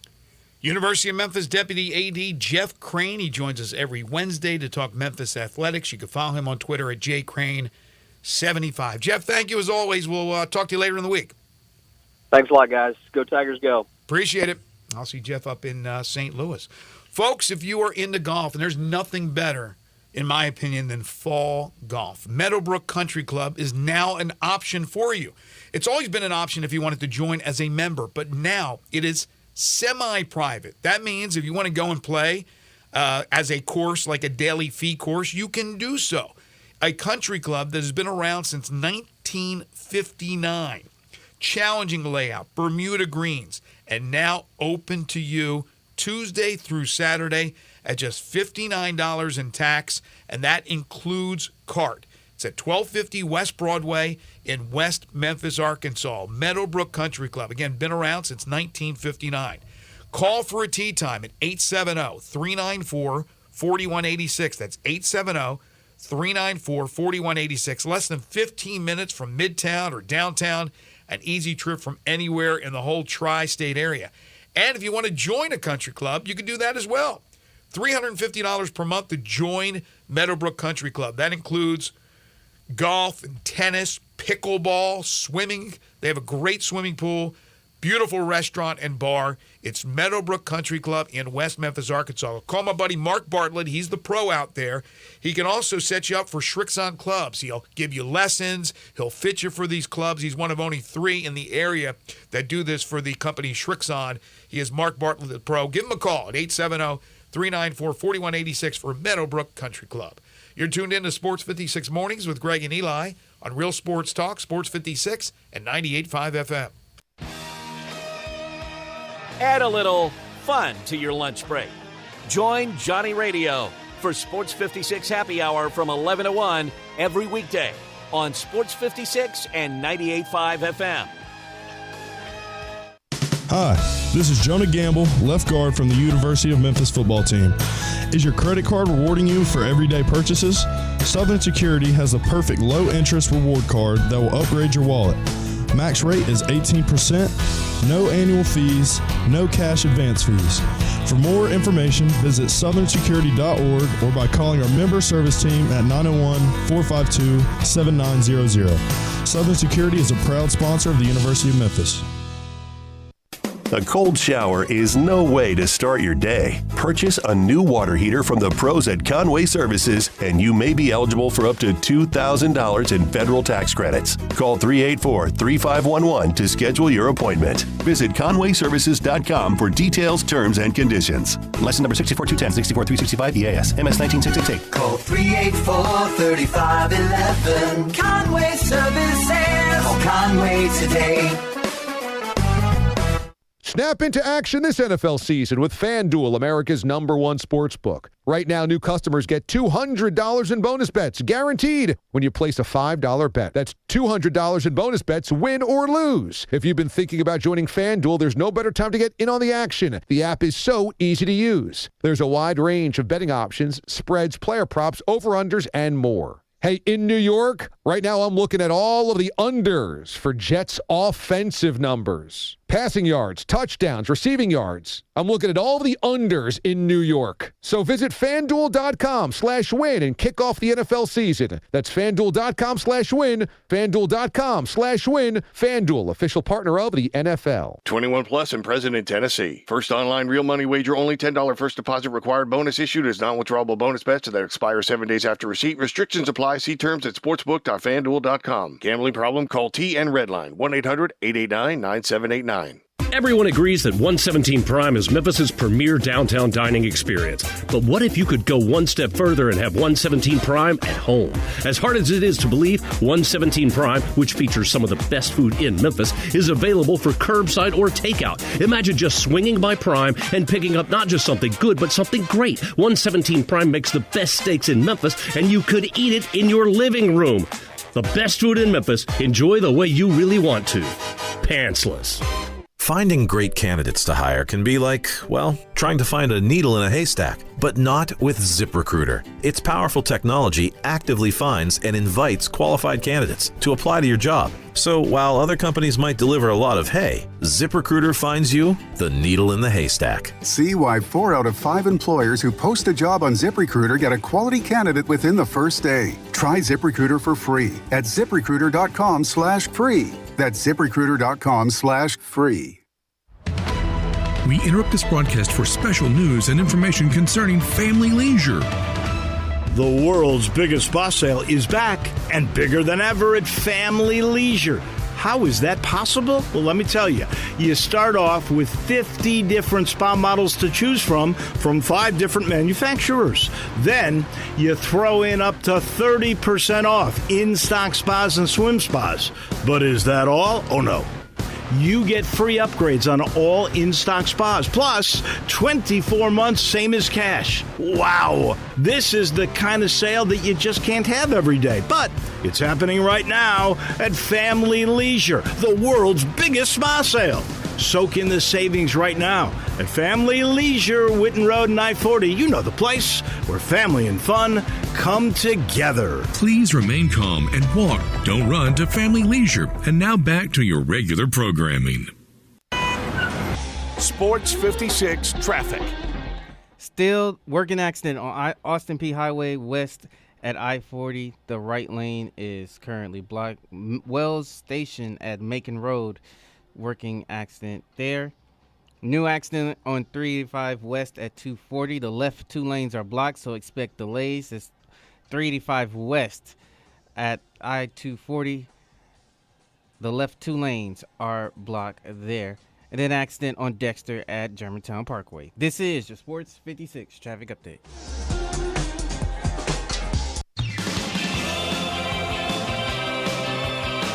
Now, back to Sports 56 mornings. Isn't it a lovely morning? On Sports 56 and 98.5 FM. This hour brought to you by James Gaddis Jewelers. Here once again, Greg Gaston and Eli Savoy.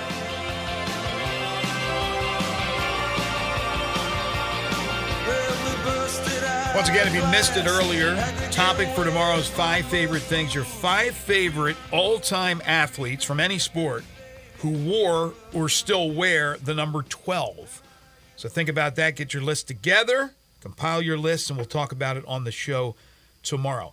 So I was mentioning the job that the Commercial Appeal and the Daily Memphian have done really in these two huge stories. Obviously, the stadium issue, and then the University of Memphis' pursuit of getting into a power conference, in this particular case, the Big 12. But as far as the stadium is concerned, so the Daily Memphian, I'm reading the beginning of the story. State Representative Kevin Vaughn, Republican Collierville, and other West Tennessee Republicans pushed Mayor Jim Strickland in a letter this summer to finish financing the slow-moving renovations for Simmons Bank Liberty Stadium for the University of Memphis football team. The state wants to know what's going on. We've allocated $350 million. What are you doing with the money? What's going to happen? When is it going to happen? And thus we understand the delays. The Grizzlies have still not finalized what they're doing with their plans. It's kind of put everything in limbo. But there is that delay, and I'm not sure if it's September 30th, October 1st. That means there's going to be delay in the construction of Simmons Bank Liberty Stadium. I'm not sure what that deal is. But Sam Hardiman has written about it, the Daily Memphian. He says Memphis probably needs more legislative help to close its stadium deals. He says Memphis Mayor Jim Strickland is facing pressure to close the deals. So, and then the Grizzlies, I think according to the second proposal, it may have been the second, it may have been the 10th, I don't know, but the latest with Mayor Strickland about more money being found through bonds and through taxes, that has to jump through, you got to jump through a lot of hoops for that because you have to get approval from the state on certain measures. You have to get approval from the Grizzlies on certain measures. So that's where we stand, and we're talking September 19th. Yeah, I mean, a lot of that is, there's a lot of Grizzly stuff because a lot of it is just stuff on their tickets that there's surcharges and taxes, extra taxes on their tickets. So right. That's all coming from the Grizzlies. So whether they're going to be willing to up their ticket prices, basically, I mean, that's all it is they're upping ticket prices in order to be able to do this. I have no idea what their willingness is going to be to do that. Yeah, that's I mean, again, it's complicated. It's a very important situation, but that's millions and millions and millions of dollars we're talking about. So it's always going to be complicated, but so incredibly important for everybody in this city, for the future of athletics in this city, with the Grizzlies, with FedEx Forum, and obviously with the University of Memphis and Simmons Bank Liberty Stadium.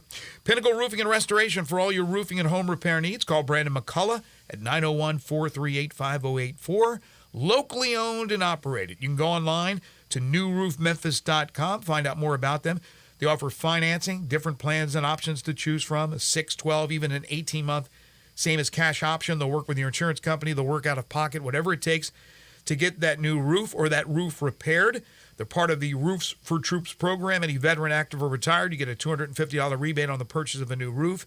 They do residential and commercial roofing. So business owners, property managers, along with homeowners, if you have a leak or any other roofing problem, call Brandon today. They'll come out and do a free roof inspection. They're licensed, bonded, and insured, and a member of the Better Business Bureau. You get a 5-year labor warranty on the purchase of a new roof, and all their work, satisfaction guaranteed. Carpentry work, exterior painting, replace gutters. They can put up fencing and siding, rotten wood repair. They can install shingles. Whatever you can't do yourself, call the experts at Pinnacle Roofing and Restoration. Quality work at a very good price. Pinnacle Roofing and Restoration for all your roofing and home repair needs. Call Brandon at 901-438-5084. Mention you heard it here on Sports 56 Mornings, or go online to newroofmemphis.com.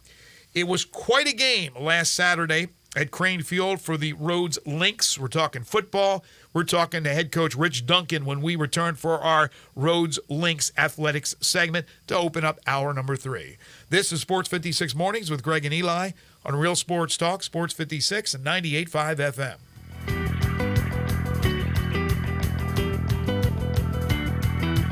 They're taking care of beerness in Memphis right on the river with Grind City Brewing and all of their great products. Look, this was a dream come true for a father and son duo. And if you have not been to that brewery right on the river, just to the north of downtown, you're really missing something special. And now you can't miss their products. Wherever you go, you see a brand new label. It's clean, it's beautiful, it's distinctive. You'll know Grind City Brewing, and of course you know their products like Poppy's Pills, that great Pilsner, or Tiger Tail, that very creative craft malt liquor. There's the new Thaddeus Amber Lager. That is absolutely a great light beer. There's the India Pale called Godhopper. It's outstanding. And then there's the Belga, the Belgian-style wheat ale.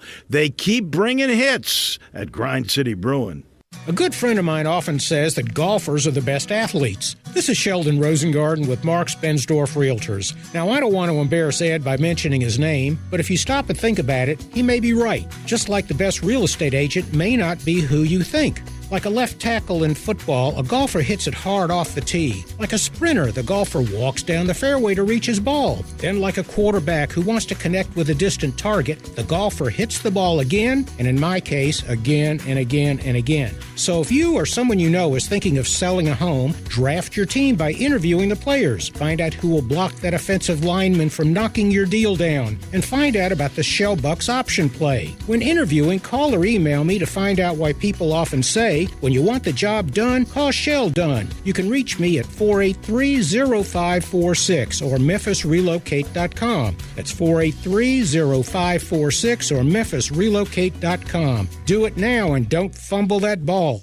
Bartlett Small Engine has been serving quality power equipment since 1970. They have a full line of power equipment, parts, and services for most makes and models. Bartlett Small Engines has the best brands in the power tool industry, and they're all American made. Bartlett Small Engine is your can-do store. 6780 Summer Avenue. Call 901-386-9779. Bartlett Small Engine has free pickup and delivery both at your home and curbside for lawnmowers, blowers, edgers, and any small engine. Call 901-386-9779. Feeling boxed in by cable? Now's the time to break free from that overpriced TV bill and switch to Philo. With Philo, you'll get shows, movies, and more than 70 live channels, all for just $25 a month. You'll get the same networks you love like AMC, Discovery, Hallmark Channel, MTV, and more, all for a fraction of the cost of cable. And Philo's unlimited DVR lets you save all your favorite movies and shows for a year, so you can catch up on your own schedule. That's endless entertainment at your fingertips. Best of all, when you make the switch to Philo, you could be saving hundreds of dollars a year on your cable bill. Who doesn't want more money in their pocket? And with Philo's free trial, there's no risk to check it out for yourself. So think outside the box and stay inside your budget. Signing up for Philo takes seconds and will never make you listen to hours of cable company hold music. Before you know it, you'll be on the couch channeling comfort with all your favorite shows. Visit philo.tv/cutthecord to get started today.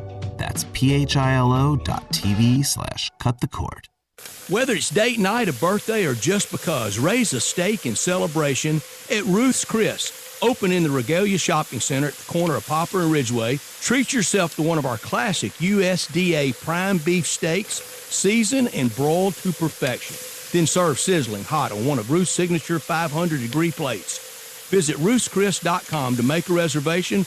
Ruth's Chris Steakhouse, Memphis. This is how celebrating more is done. We are Sports 56, WHBQ Memphis, and W253DF Memphis. Flynn Broadcasting Stations. Oh, yeah. Sports 56 traffic. Still working accident. Austin P. Highway west at I-40. Right lane is blocked. Wells Station at Macon Road working there. Accident on Dexter at Germantown Parkway, New accident on I-40 east at Wooden Road. The off-ramp is partially blocked. And then accident on Highway 385 west at I-240. The left two lanes are blocked and traffic is backed up towards Riverdale. So please avoid that if you can. This is your Sports 56 traffic update.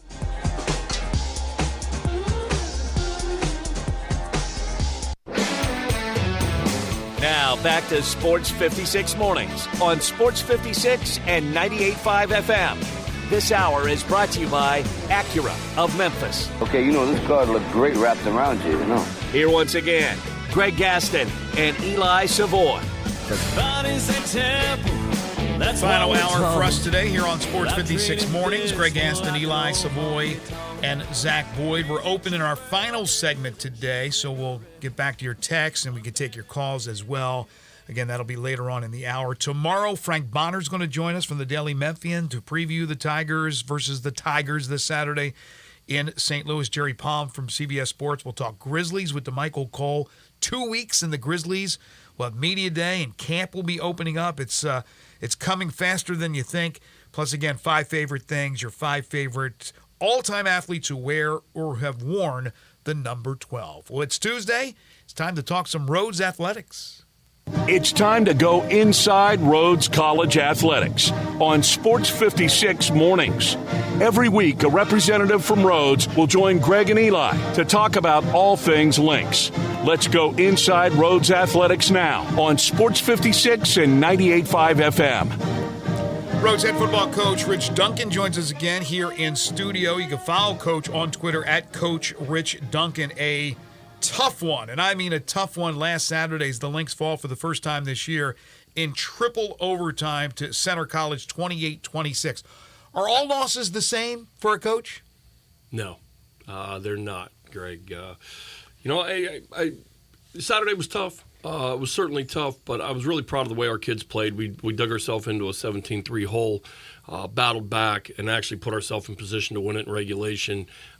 Field goal, missed it by about 2 ball lengths to the right, and ended up playing triple overtime. In the first overtime, it was a controversial almost pick that was ruled. We trapped it. Would have ended it right there. We'd already made a field goal. So it was certainly a roller coaster of emotions, but a whale of a football game for the crowd, and I was really proud of the way our kids competed. Do you, I guess we have to always ask coaches that go through this, do you like the college overtime rules? Yeah, I hope I don't get fined for this, but no. I think at our level, trying to go into the third overtime and you're just playing innings of 2-point conversions, our game's a little bit different than the TV game where they're playing 14, 15 games. At the end of the day, putting the ball to 25 for us through the overtimes, I don't think is as big a deal. The wear and tear on our kids isn't quite the same as what they're getting at the Division I level with 10. If you make it to the national championship, the Division III level, you play 15. But for most of us, you're going to play 10 football games, and I just don't know that it's that much extra football. And it's a different game when you get to 2-point conversions than when you're playing from the 25. So you guys both missed the 2-point conversion in the second overtime when you have to go for 2. Correct. They made theirs in the third overtime of the game, and you guys were not able to convert. How many 2-point plays do you have? We carry 8 into a game because that this scenario is out there. It ties into your goal line short yardage offense as well, but we typically will carry 8 because you don't know what the game scenario is, and typically they're fundamentally a core tenet of plays that we use in those situations, and just didn't work out for us Saturday. When you say, like, do you have certain ones that you're like, this is like the This is the one. Like when we really need it, this is the one. I think every coach will tell you the answer to that is yes. I've carried a play. A good friend of mine was watching the game. He's a college coach, and they had a bye week. And he called me after the game, and he goes, "Man, I knew you were going to run." We call it rain, but he said, "I knew you were running rain." And we actually got a pass interference call on it, and so we got a crack from the one, and we tried to run it in, and weren't able to run it in. But that's how we missed our 2-point conversion. I'm glad you answered my first question the way you did, that they're not all the same. And I would imagine that's the same for the players. You go out there, lose a game 27-13, team outplays. You're mad. You want to get back and get ready for next week. But you lose a triple overtime game when it's right there. And like you said, there was a couple of, the field goal that was missed, the controversial interception that wasn't, that type of stuff. I mean, that's got to stick in your craw for a little bit. How do you get the guys past that and on to now starting to think about Trinity next week or this weekend in Texas? I don't think it's a huge deal for us. The way we run our program is we're going to play the snap. When it's over, we're moving on to the next one. We're going to play the game. When it's over, we're going to move on to the next one. Success, failure, whatever it is, we're going to go find the corrections we need to make out of it. And, we kind of live a motto that we're going to live in the moment. And that moment is now past. For the next 100 years, we're going to lose that game in triple overtime. There's no reason to worry about it. So all the players buy into that? All of them? I think the core tenet of our team does. It's a tough loss for sure. I'm not going to sit here and tell you that we were all, roses in our team meeting on Monday. But I think when you dwell on the past, it's really tough to move forward in life. And we try to get our kids. We spend a lot of time in our culture, the way we practice, the way we do things, and that, hey, once that rep's over, it's over. And once that game's over, it's over. The beauty of football, I think it was Denny Green, maybe you are who you are. You're going to play the record. You're going to play your games, and your record's your record. And, everybody talks about woulda, coulda, shoulda, and this and that and the other. But at the end of the game, the end of the day, you play the games, and somebody wins and somebody loses, and you take it and move on, and you figure out what the lessons are out of it. When you go back to your playing days, were you able to do that? And have you gotten better at it through time as a coach? Like, how do you handle those types of games? I'd like to tell you that, yeah, man, I handled it just like that. 18 to 20. Looking back, I'm in my mid-50s now. I probably handled things a little bit differently at 18 to 22 than I would now. But through rose-colored glasses, I think my life as a competitor, I've always tried to live in the moment. I played college baseball as well as football, and I think one of the lessons you learn through baseball is success is 33% of the time. Mm-hmm. And I was a DH, so at the end of the day, 6 out of 10. If I was really good, 6 out of 10 times I was going to get out. So you have to learn to deal with failure, and I think it's really helped me along the way. All right, let's talk about the situation at quarterback last Saturday. Houston Wilhelm is your starter. He gets knocked out of the game. First of all, how's he doing? He's hanging in. He's doing fine. It was a targeting call. He got hit in the pocket, and it was a pretty good hit. And Houston was out of the game. He's in concussion protocol stuff right now, so we'll see. He's doing pretty well. But Evan Reeder stepped in, and we've played both quarterbacks. And our plan is to play both quarterbacks. And Evan got more of the load Saturday. Did a good job. Really did a great job. I think when he came into the game, we were down 17-3. So he did a great job of getting us back in the football game. 12 to 20, 176 yards, threw a touchdown. He also rushed 11 times for 45 yards and scored a touchdown. So I would say, yeah, pretty good game. But getting back to concussion protocol, is it the same at D3 as it is at D1? Do you have all the mechanisms to be able to evaluate these players the way you need to evaluate them? Yeah, we do. We've got a great medical team, and our trainer, Drew Gibson, who is a University of Memphis guy and was with the Dolphins as an intern, and he's put together a great medical staff for our guys, and I feel like we get the same medical care that they get over at Memphis, and feel really good about that. I want to go back to something you just said a little bit ago about accepting failure, because I was talking to a coach who said one of his thoughts is that in today's world, there are more kids who are afraid to fail because they feel like a failure is going to be put on social media for everybody to see and kind of make fun of them almost. Like you can become a joke by being out there. Do you see that with kids? Are kids today different in the way they approach it because there is a fear of failure? Yeah, I think that it's really hard in today's society for a young man to fail. For all the reasons you mentioned, social media, cell phone pictures, all the things. When we were growing up, we had failures all the time, but nobody was documenting it in a real-time way. It's one of the things I really believe as a coach right now in our current generation of young men. We've got to teach them that failure is not final. It's not fatal. When it doesn't go your way. And kids, I think they're really resilient once you get them to work through the process. They're no different than any other generation. They just haven't had a lot of life experience in how that failure works. So what it leads to, I think a lot of times is kids afraid to take a risk. They're afraid to put themselves out there because they don't know what rejection and failure feel like. So we, in our program, we spend a lot of time teaching them to compete. And if you look at the sport of wrestling, I think it's a great teacher of that. You have to get out on the mat. It's you versus another guy. There's nowhere else to go, and somebody's going to win and somebody's going to lose. I think that's a sport that maybe not everybody loves, but it teaches you how to respond to when things don't go your way. We try to take some of those same principles in our program and develop them. Right, of course, on the flip side, with football, it's a team sport, so it's leaning on your teammates, having them there for you both on and off the field. But I would have thought it would be different.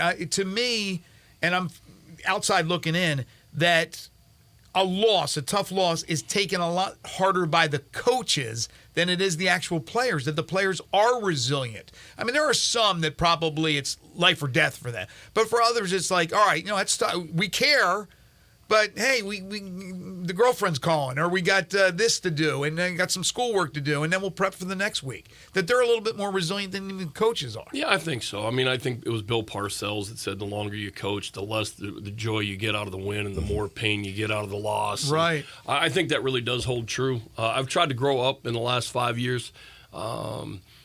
Because I used to be absolutely inconsolable after a loss. I was a bear to be around. I'm shocked, Coach. I'm shocked about this. But it's tough on the people around you that love you. And, I've tried to be better. I give myself an hour to go sulk. I shut my office door and feel bad for myself. And then when that hour's up, I'm going to go walk out the door, and I'm going to try to live my life the best I can. And I'm not going to, I'm not perfect. But I've tried really hard over the last 5-6 years to say that, hey, look, man, at the end of the day, we're playing a game. I get it. I understand how important it is. And, winning and losing in my business is keeping your job, losing your job, and all those things. But, you can't control that. So you got to move on. If that game had gone the other way and you get a win like that, how much do you give yourself more than an hour? How do you handle? Have you found the ability to enjoy the wins? Yes and no. I try to do. I try to stay on an even keel the best I can. I think as a head coach, if you're emotionally up and down, it's hard for the kids to get a read on you and know how to follow you. So I really try to stay emotionally as even-keeled as I can. Sometimes I'm a coach, and sometimes I'm going to get hot, and I get that. But, I believe that, we tell the kids, hey, look, when the game's over, we get back to work on Sunday at 12:30. You got from now till then, but once it's over, we got just a win, a loss, doesn't matter what it is. We're starting over, and it's a new week, and we try to live by that. You have a huge challenge in front of you. You're heading down to Texas to take on Trinity, number 6 in the country in D3. Other than me saying that it's a big challenge, what are the specific challenges of facing a program this strong? But, they are very, very good. They historically have been very good. And, the challenge is to get your team ready to play after a tough loss. It doesn't matter who you play. But we happen to play arguably the best opponent on our schedule. And, last year, I kind of reminded the team in our team meeting last night, a year ago, we took a really tough loss the next to last game of the year and ended up knocking off number 25 in the country to close the season. It's never impossible. We have to play really, really well. One of the other things I really believe, it's never about the other team. It's about you, and it's how you play. And, at the end of the day, we can't control if Trinity's going to make mistakes or play at their best or any of that. We can control how we do that. And, we got to go out and play very well. We got to play clean. We've got to be able to prevent the big play. And I think one of the big keys to the game Saturday, both our return guy, Cooper Pennington, and their return guy are both electric. And, they're ranked right next to each other, 2-3 in the conference, 1-2 in the conference, and kick return, punt return. And I think that field position battle will be a big part of it. Offensively, we've got to, we were 3 of 6 in the red zone last Saturday. We've got to execute better than that. When we get the ball in the red zone, we got to score touchdowns, and we got to be able to control the ball. And, just looking at last year's game, I think our efficiency was 12% on first down, and efficiency for us is 4 yards or better. And that's why the game got away from us a year ago. When you can't be efficient on first down, you have to play from behind the chains. And once you play, if they can get you to play from behind the chains on defense, they're pretty good. But if you can play ahead of them, then, teams have shown you can move the ball against them, but you got to be ahead of the chains on first down. And, like I said, defensively, we got to prevent the big play. That was our Achilles heel a year ago. You can never be satisfied, and you never would be satisfied with an L. But if you go down there, play your game, play mistake-free, clean, you play really well, you tackle well, a higher percentage in the red zone, and they still beat you, can you walk out of there going, okay, we did what we needed to do, they're just better? Do you ever say that to yourself? No. No? No. I mean, the object is to win. I tell the kids, look, sometimes the scoreboard doesn't measure your effort and the way you play and all those things, but at the end of the day, you still lost, and the object is to win. Sure. I mean, you're going to be proud. What I tell my guys, look, I'm going to be proud of you if you play with great effort, you play with great heart, and you are committed to 11 people that are on the field all the time. Right? When we run into a problem is when we don't get that. Now, that's the difference between effort and execution. Execution is you go out and win the football game, and we've got to get our program to that point where we can knock off one of these teams. Yeah, I'm just looking at last weekend. South Florida went toe-to-toe with Alabama. Yep. Went toe-to-toe with them. Ended up losing in the end 17-3. But I can't imagine the coach turns around in the locker room and screaming and throwing things. Dude, you just went toe-to-toe with Alabama. I know nobody's into moral victories. But if you can't walk out of that locker room as a unit and be proud, then something's wrong. I agree with you. And like I told our kid, we lost the triple overtime last Saturday. I told our kids I was proud. I wouldn't trade them. They played everything. They gave me everything they had. They did their very best. It just wasn't good enough. And we've got to get better. And I think that's probably the mindset rather than going in and yelling and screaming and throwing things. And again, I don't know in the coaching world today how effective that is with young men anymore, regardless of how you're playing. I don't know that they respond to that. Back in my day, it happened all the time. But, it's just that I don't know if kids respond to that style of coaching. I don't think they do. Last thing, we've kind of touched on this the first week you were here, but for folks out there that are Rhodes alum or maybe former players, and they want to get more involved, especially in this particular case, the football program, whether it be financially or maybe something that they could do on game day, how can they do that? How can they get in touch with you guys to move ahead with that? Well, we have two different folks. Our athletic director, Jim Duncan, who's fantastic. That's one key place to go. And then we have an athletics fundraiser, Nicole Tug Lazo, that is a former athlete, and Nicole is fantastic as well. Those are two really key places for, our alums and people that have a strong interest in Rhodes to be able to reach out. I probably shouldn't say this on the radio, but that number that I have on the internet goes to my cell phone number. If you really need to get to me, I don't hide from anybody. Mm-hmm. I'm not Dion. I'm not wearing a shirt around saying I'm not hard to find, but I'm really not hard to find. And if you need to get in touch with me, I'd be glad to assist in any way I can. All right, Coach. Safe travels down to Texas. Best of luck. Big challenge. We'll talk about it next week. Appreciate you guys. That is Coach Rich Duncan, the head football coach of the Rhodes Lynx. You can follow him on Twitter at Coach Rich Duncan. We will take a timeout, come back with more. Final half hour and change. If you want to participate, 360-8255. Sports 56 listener lines are open. You can call in or text in, talk about any of the topics that we've touched on today, and anything, of course, in the world of sports. This is Sports 56 Mornings with Greg and Eli on Real Sports Talk, Sports 56 and 98.5 FM. You already know you can listen to Sports 56 anywhere with the Sports 56 app or at sports56whbq.com. But you can also watch us daily with live video of all of our shows on Twitter, Facebook, YouTube, and Twitch.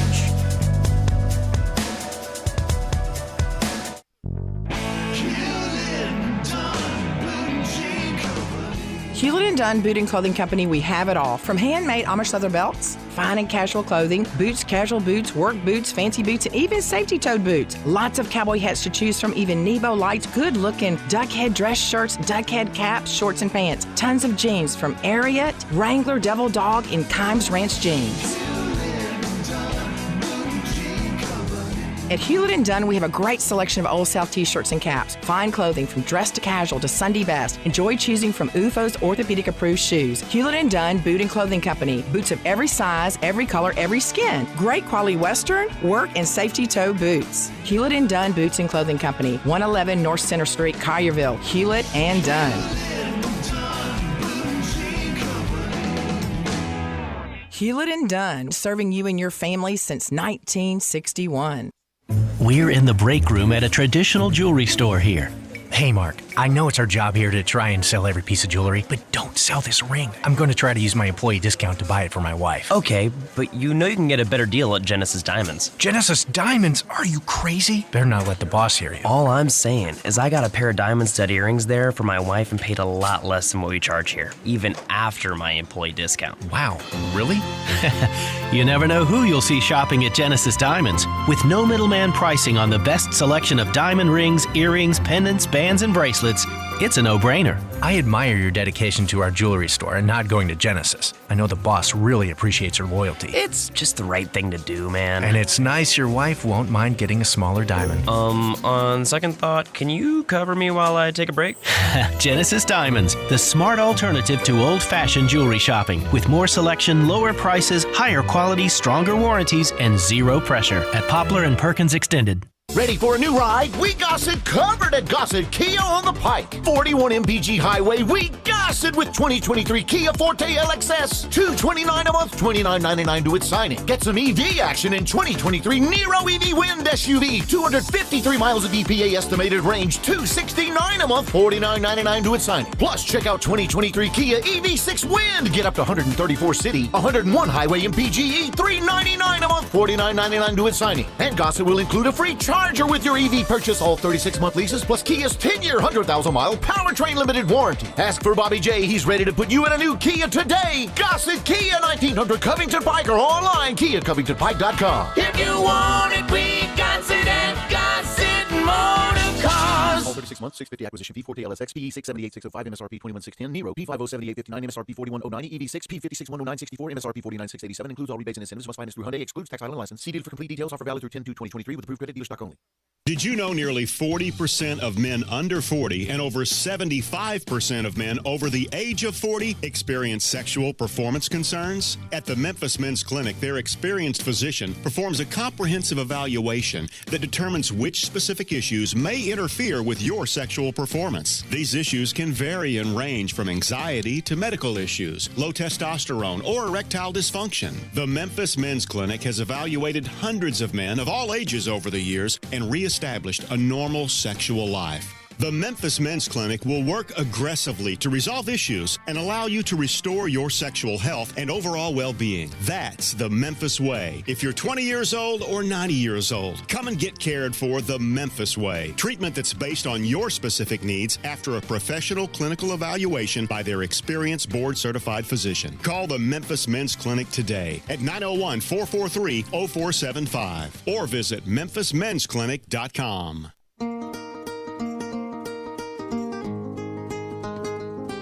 Now back to Sports 56 Mornings on Sports 56 and 98.5 FM. This hour is brought to you by Acura of Memphis. Get them to sign on the line which is dotted. Here once again, Greg Gaston and Eli Savoy. Gonna put the world away for a minute. Welcome back, everybody. 9:26 the time. Final 34 minutes of the program today. I mentioned this yesterday in case you missed it. Ryan Silverfield, who is on with us weekly, although last week was not because of the Thursday game, will be on with us on Friday. And that will be at 7:15, so very early for Ryan Silverfield. I'll be in St. Louis, so will he, and he'll join us from St. Louis at 7:15 on Friday. Wayne is dialed in at 360-8255 on the subject of the Tigers. Hi, Wayne. Hey, top of the morning to you. Top of the morning to you. Hey, the hidden story of why Memphis never gets invited to any conference realignment is akin to, I know you guys are aware of the story of the GOAT curse in the Cubs. I am very familiar. Okay, well, there's a curse on the Memphis football program, and it goes back to the 63-64 season when then Memphis State went 9-0-1. Now, there was only 10 games played in college football back then, and I believe there was only 8 bowl games. Now, Memphis went 9-0-1 and got handed crumbs to the Sun Bowl to play a 4-6 Southwest Conference SMU team. Mm-hmm. We turned them down. We said we deserve better than that. Now, the good old boy network that is still in power in college football said, now who does Memphis State, this little upstart, think they are to say no to us? We'll make sure they're always going to be on the outside looking in. But there's good news, fellas. Just like that GOAT curse ended against the Cubs, and they finally won that World Series they were after. This curse against Memphis football, this good old boy collusion curse, is going to come to an end. We're going into, I think, the 61st year of that curse now. So, how long? How long will the curse last, Wayne? The curse is going to last for 62 years. Ah, there we go. One more year. One more year, fellas. One more year. We put in the kind of year we need to get this year to get back to being the so-called Group of 5 representatives and get to one of those games. Then it's going to let us in. I hear you, brother. I got my tickets for St. Louis. Nice. Nice. So to be clear, you never tried to bring a goat to a game. No, I don't think he did. Okay. Then again, I don't know. I thought maybe when he said they went to that, they got invited to the Sun Bowl, he was going to say that somebody took their goat to the game and wasn't allowed in and put the curse on him. I didn't know for sure where we were going with that. But I was going to ask Wayne about whether or not he was going to the game. I had a feeling he was. So Wayne is one of those fans that have purchased tickets. As Jeff Crane told us, over 2,000 tickets have been purchased by Memphis fans through the university. And then who knows how many will buy tickets up there in St. Louis. Well, if he's going by the same thing, was it 45? Let me double check this. You checking curses? Yeah, the Cubs, the curse of the Billy Goat lasted 71 years. So if you're comparing it to that. He said it's at 61 right now? And it will end at 62? So that if you're going, you got 10 more years. What is it about damn goats, for goodness sakes? The Billy Goat curse. I have never heard of this. You've never heard of the curse of the Billy Goat? No. Oh, yeah. So guy tried to bring a goat to the game. They wouldn't allow him in. He said he was he was putting a curse on the franchise, and of course they went on forever and ever. That was 1945, and then so that was the big thing that he literally did put this curse on the franchise, and then they finally broke that curse in 2006. Now, we had a famous goat here, right? Or was it goats with Silky Sullivan, right? Didn't they have goats over there at Silky's? No, I don't know if they still have goats out there or not. Yeah, they have goats out there, but they weren't cursing anything. Yeah, they had no jinx. Yeah, they did one well. day if I own the team, I'm going to make sure I'm going to have gospel night every night until we win the championship. Just if somebody brings a goat to the game, allow them in. Well, that's, if somebody gets denied. Especially if they threaten to have like special powers to be able to put a curse on your team, make sure you let them in with their goat, or make it quite clear up front, no goats allowed. No goats allowed. That's the whole key. Dwayne wants to talk about the stadium issue. He's dialed in. Hi, Dwayne. Hey, what's going on, guys? Hey, let me ask you a question. How long will it be before we actually get a rendering of what are they supposed to be doing to this stadium? I know they send out the little sample of the diagram of what's going to happen, but it don't show exactly what they're going to do with the stadium and the seats. And I'm wondering, are they going to take out some of these doggone bleachers? I mean, come on, man. It's time to upgrade the stadium for real. Get some of these bleachers up out this thing. I just want to know how it's going to be laid out Because I know they talked about it's going to still be above 50,000. And like now it's like 58. So what are you taking out and what are you adding to make all this happen? Yeah. Because and one more thing Sure. I want to talk about the Tigers, but I'm gonna leave that alone. I'm sorry, guys. I can't see you giving the Grizzlies $500 million to gut a stadium that they had built. So they're just gonna go in and gut everything. You're paying twice for the remodel what you paid for the stadium, and that is ridiculous. All right, thank you, Dwayne. $500 million, you paid $250 million for it. I appreciate it. Yeah, I mean, when you just think about it that way, yeah, it's a lot of money for renovating an arena that's twice the price of what you paid for originally to build the arena. But it's two different things. One, the stadium, Simmons Bank, Liberty Stadium. I believe there will be more of the chairback seats and that, right? I would imagine there's more of that. But as far as the bench seating, I haven't heard anything that would big thing is eliminate bench seating and put just regular seating in there. I haven't heard word one about that. We saw renderings of what it would look like from the outside. We saw some renderings of maybe some of the suites, what it would look like, the press box and things of that nature. But as far as the seats are concerned, that's a good question. I don't recall. The capacity is going to go down. It's going to go down a little bit. Because but they're going to make up that money in more premium options. That's the whole key. Being able to premium options. Yes. Sell less tickets at more money. You don't need all the seats. So there will be. I don't know how much the capacity is going to go down, right? But it's going to go. See, the thing it's is, going to go down a little bit, but there'll be more premium. There'll be more premium seats, like you said. But we're talking about suites. But also, I would imagine there's going to be more of those seats with the chairbacks, like it is in the lower part of each side. But as far as the bench seating, I would imagine that will continue. Right? They're not going to take out every bench in the whole stadium. No. I mean, they're going to put seats like in an arena. It's but yeah, I mean because the thing is, it's like the Tigers don't need all the seats, but the AutoZone Liberty Bowl wants those seats. Like they don't want to see the Tigers would be fine if the capacity went down to Southern Heritage Classic 40,000, right? Whatever, right. But the AutoZone Liberty Bowl, Southern Heritage Classic, they want all those seats. So there's a fine line, but they can make up that money they lose with less seats by having more premium seating options to be able to sell for their games. So that's the balance that they try and. But yes, the capacity will go down.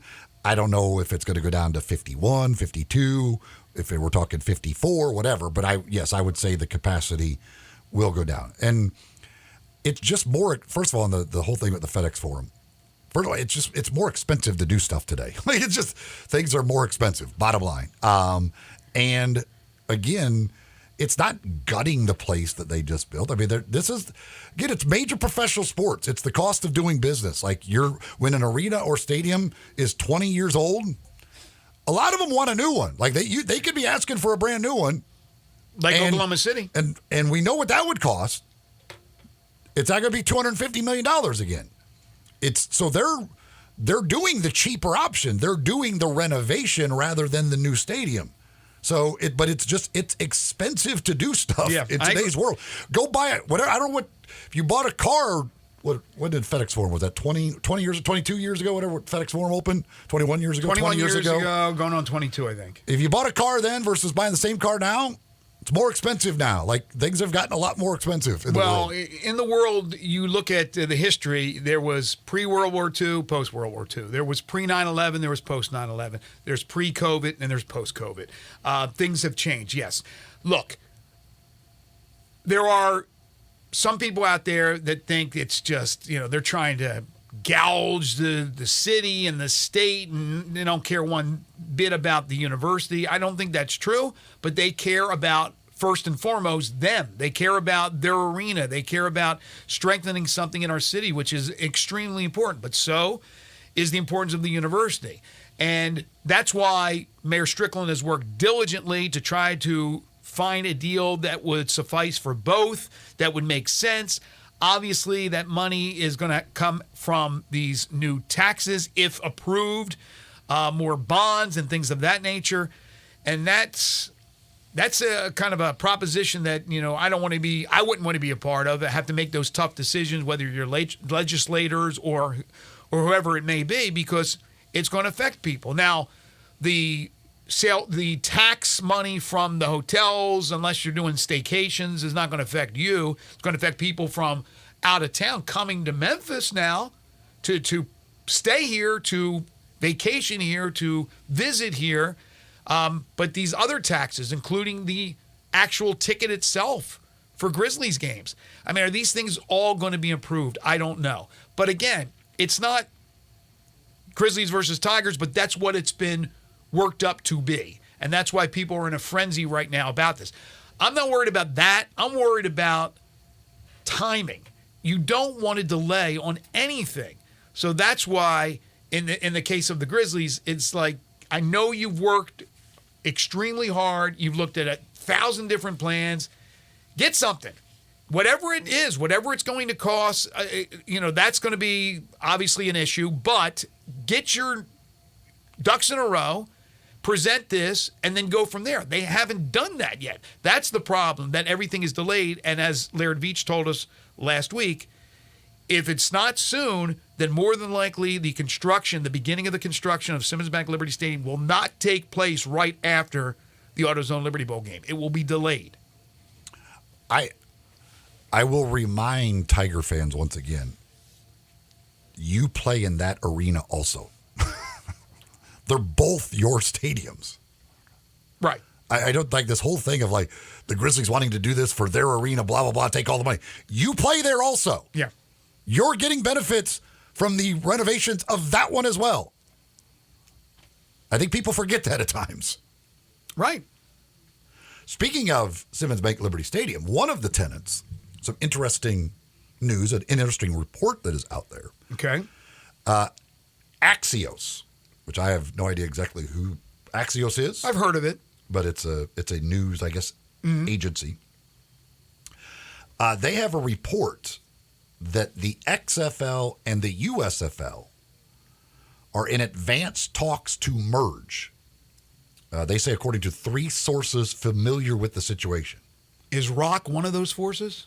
Or sources, rather? He is a force. And they say an announcement of a deal could come as early as this week. So, there's no question this that... was posted 43 minutes ago. Okay, there's no question that most of us, a high percentage of people, felt there's no way 2 spring leagues are going to work. It's probably hard that 1 spring league will work because they have failed in the past for whatever the reasons have been. XFL won. USFL eventually faded, even though it was a very good product. Obviously, the Alliance, I know that firsthand. So it makes sense to me. Now, The Rock, who I just mentioned, was on with Herb Street and those guys on Game Day, whatever it's called, for ESPN. And they asked him about the XFL, and he was very positive in his talk about the future of the XFL.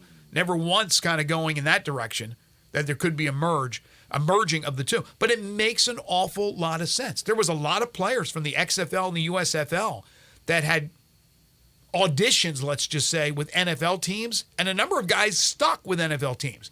It makes sense if it's 1 spring league with all those players having an option now to further their careers, make money, and get the opportunity to one day at least attempt to be in the National Football League. A feeder system, if you will. That makes the most perfect sense. 2, I'm thinking to myself, how is 2 going to last? How is it going to have the lasting power? 2 spring football leagues.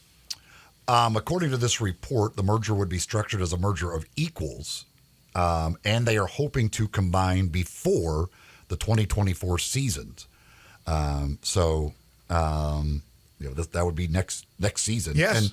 And it's always the most sense is to combine because, one, the USFL with the pod system, you don't want to continue with that. You want to be able to get into markets. There are certain markets of the USFL that I just don't know that those teams are going to work in those markets.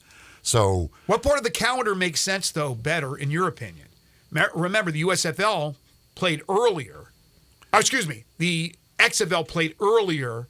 Yeah, I don't know that starting at the week after the Super Bowl is the way to go, but I also don't know that waiting till mid-April is the way to go. I think you could probably find a spot maybe kind of in between there that works a little bit better as far as that is concerned. I don't know what the most sense is, but obviously taking all of those players and putting them to a pool. You could increase the number of teams in either one of the leagues, instead of having 8 teams in the USFL now, because you've got some markets that you want to keep. Now, you may have to eliminate some of the markets, but you could, St. Louis obviously is a market that supports this. San Antonio, some of these markets that are out there that you could, if you combine, you could bring in, you could get rid of the pods, maybe get rid of a few, and maybe you can get to 10, 12 teams for one league. Yes. With the pool of players, it's a lot easier because now it's a much bigger pool. Level of play goes up. It's better football because now instead of spreading all these guys out over 2 leagues, you're putting them into one. You've got Fox, who owns the USFL. XFL has the deal with ESPN and Disney.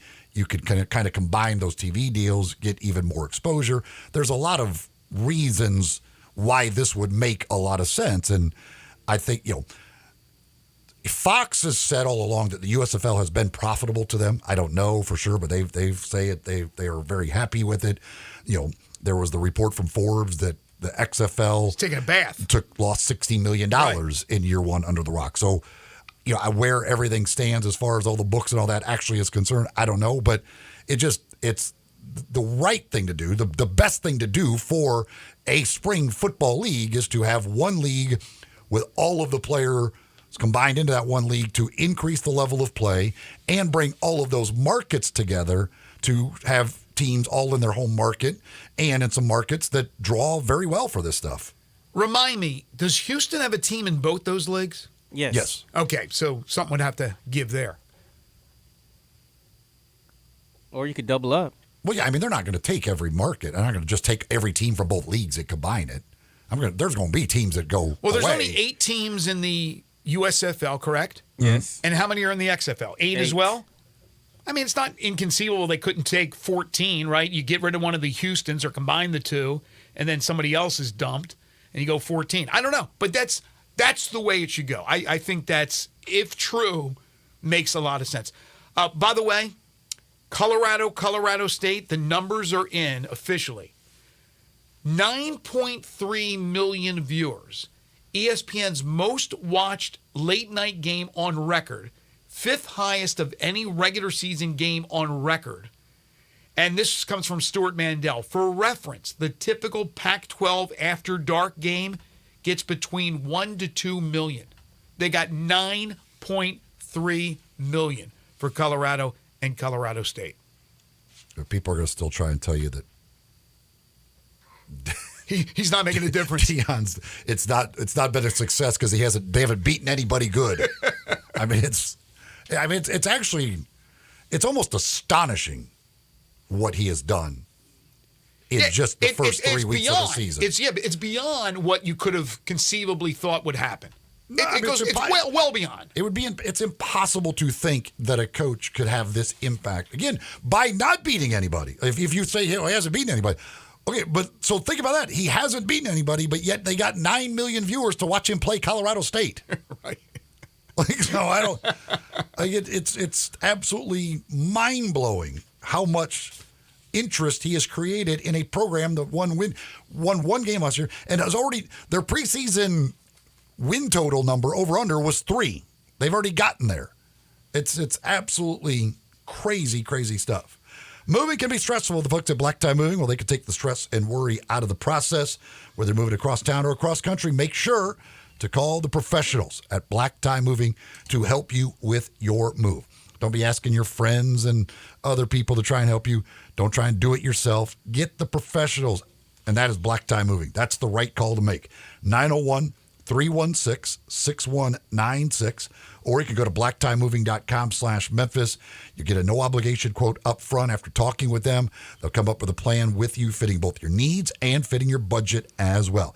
Take the stress and worry out of the move for you by getting the professionals to help you. Black Tie Moving. Again, 901-316-6196, or go to blacktiemoving.com/Memphis. All right, should be a great weekend of college football. A lot of big matchups between ranked teams. We'll go over some of the lines for this weekend's games when we return. This is Sports 56 Mornings with Greg and Eli on Real Sports Talk, Sports 56 and 98.5 FM. Join the voice of the Tigers, Dave Woloshin, for Wolo and Friends. Weekday mornings from 10 to 11 here on Sports 56 and 98.5 FM.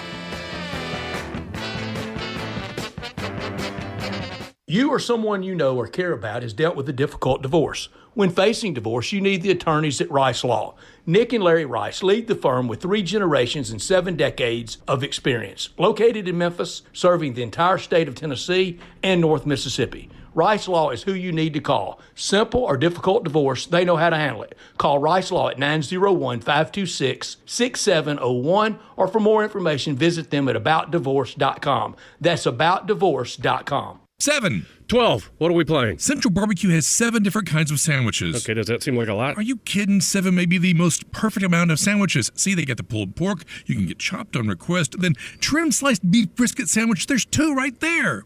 I'm not sure exactly. Look, you've also got the pulled chicken, the smoked turkey, the marinated portobello mushroom sandwich. That seems like plenty. You would think, but then you also got the smoked sausage and the barbecue bologna sandwich. You're right. 7 may be the perfect amount of sandwiches. The people at Central Barbecue are genius.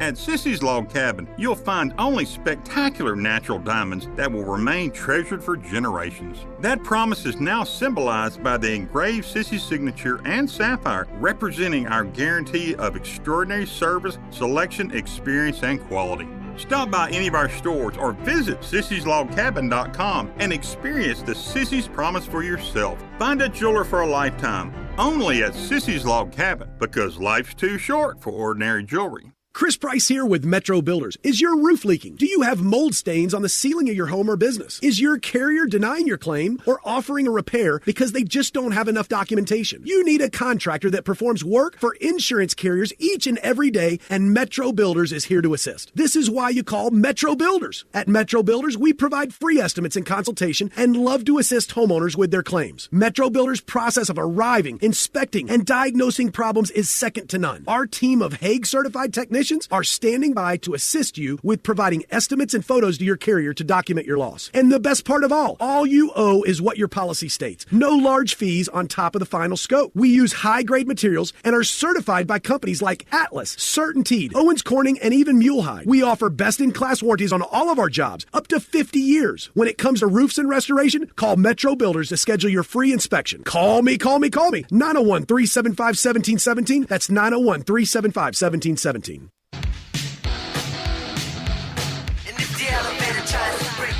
Now, back to Sports 56 Mornings on Sports 56 and 98.5 FM. This hour is brought to you by Acura of Memphis. Grease lightning. Here once again are Greg Gaston and Eli Savoy.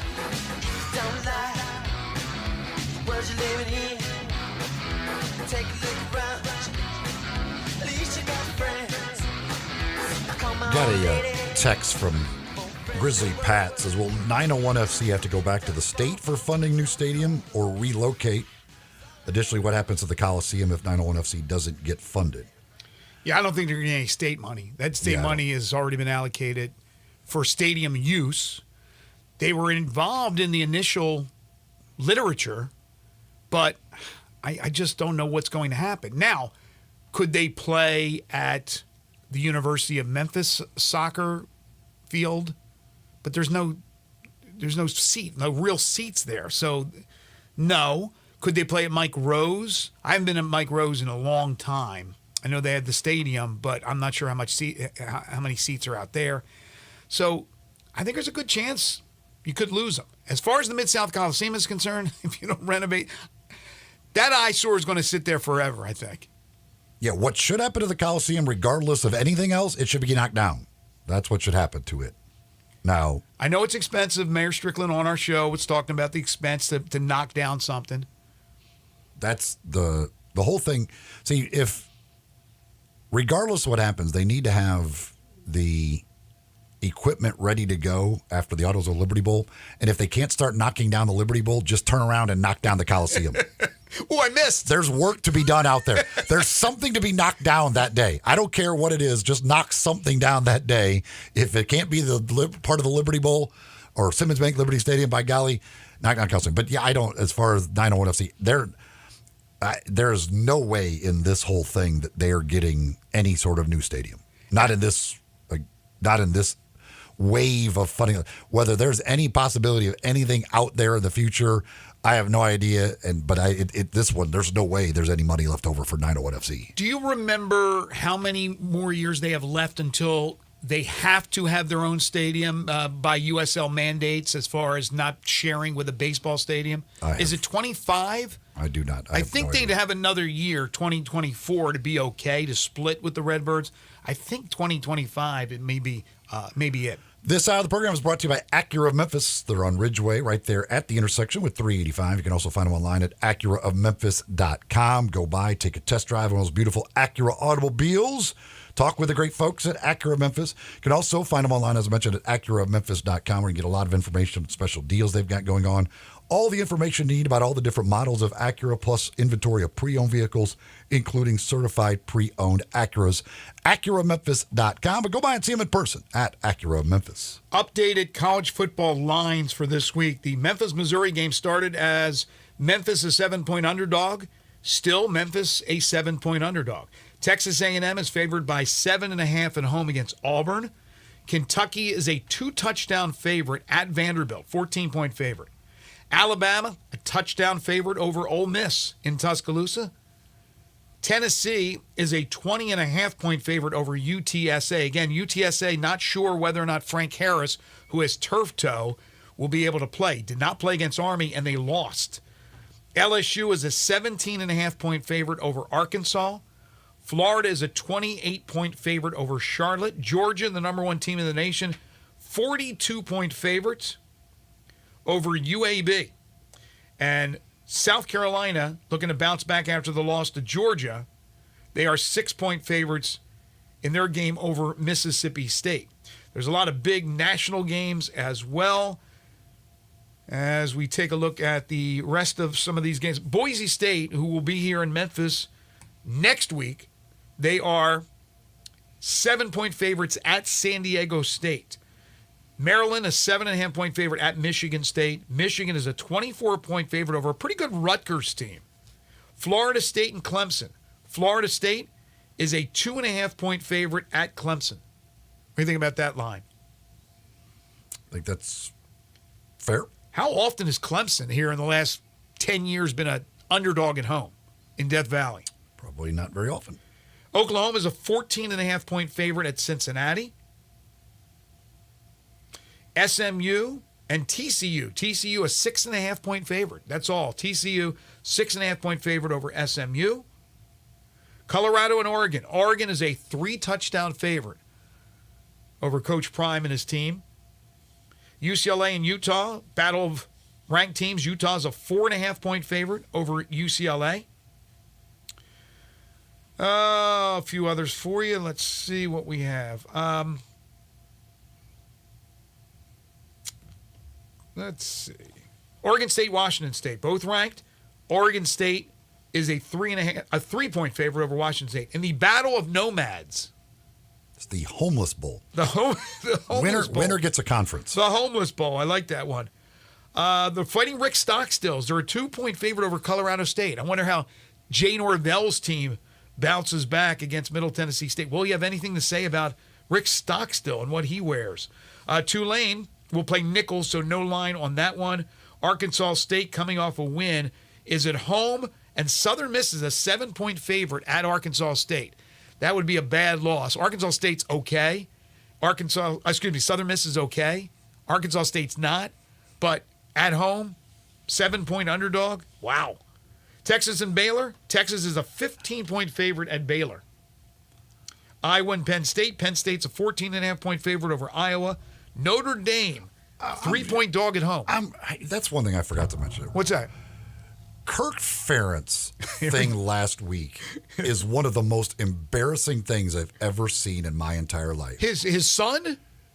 He's trying to save his son's job. Right.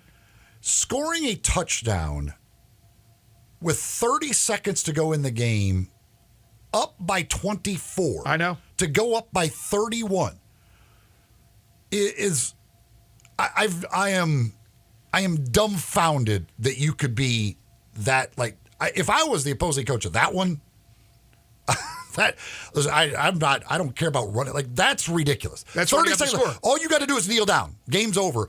And he threw a pass the play before They get down to the 2, and they score the touchdown with 30 seconds left in the game to win by 31 because basically there's a standard. They have to average a certain amount of points and yards to get bonuses? For his son to keep his job as offensive coordinator. So he's trying to run up scores in order to keep his son his job as offensive coordinator. That's It's horrible. insane that you would do that. Is he your least favorite coach in all of coaching? He is not. I mean, that is incredible that you would do that. So Notre Dame and Ohio State, I was mentioning Ohio State's a 3-point favorite at Notre Dame. And USC and Arizona State, USC is a 33.5-point favorite. So there you go. There's a bunch of lines from this weekend, or for this weekend, with a huge slate of college football games. Colorado State University Police Department and local authorities have looked into threats, including death threats, against Colorado State defensive back Henry Blackburn and his family. He was the guy who made the cheap shot on Travis Hunter. Travis Hunter's going to miss at least 3 weeks. It was horrible. He should not have done that. He should have been thrown out of the game, in my opinion. However, come on. Death threats? Easy, ladies and gentlemen.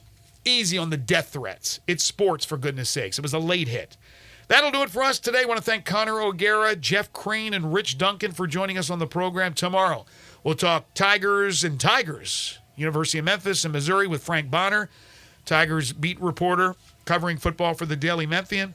Jerry Palm will join us from CBS Sports, and we'll talk Grizzlies with DeMichael Cole, plus 5 favorite things, your 5 favorite all-time athletes who wear or who have worn the number 12. Waldo and Friends on Sports 56 is coming up next. For Eli Savoy and Zach Boyd, I'm Greg Gaston. Have a great day, everybody.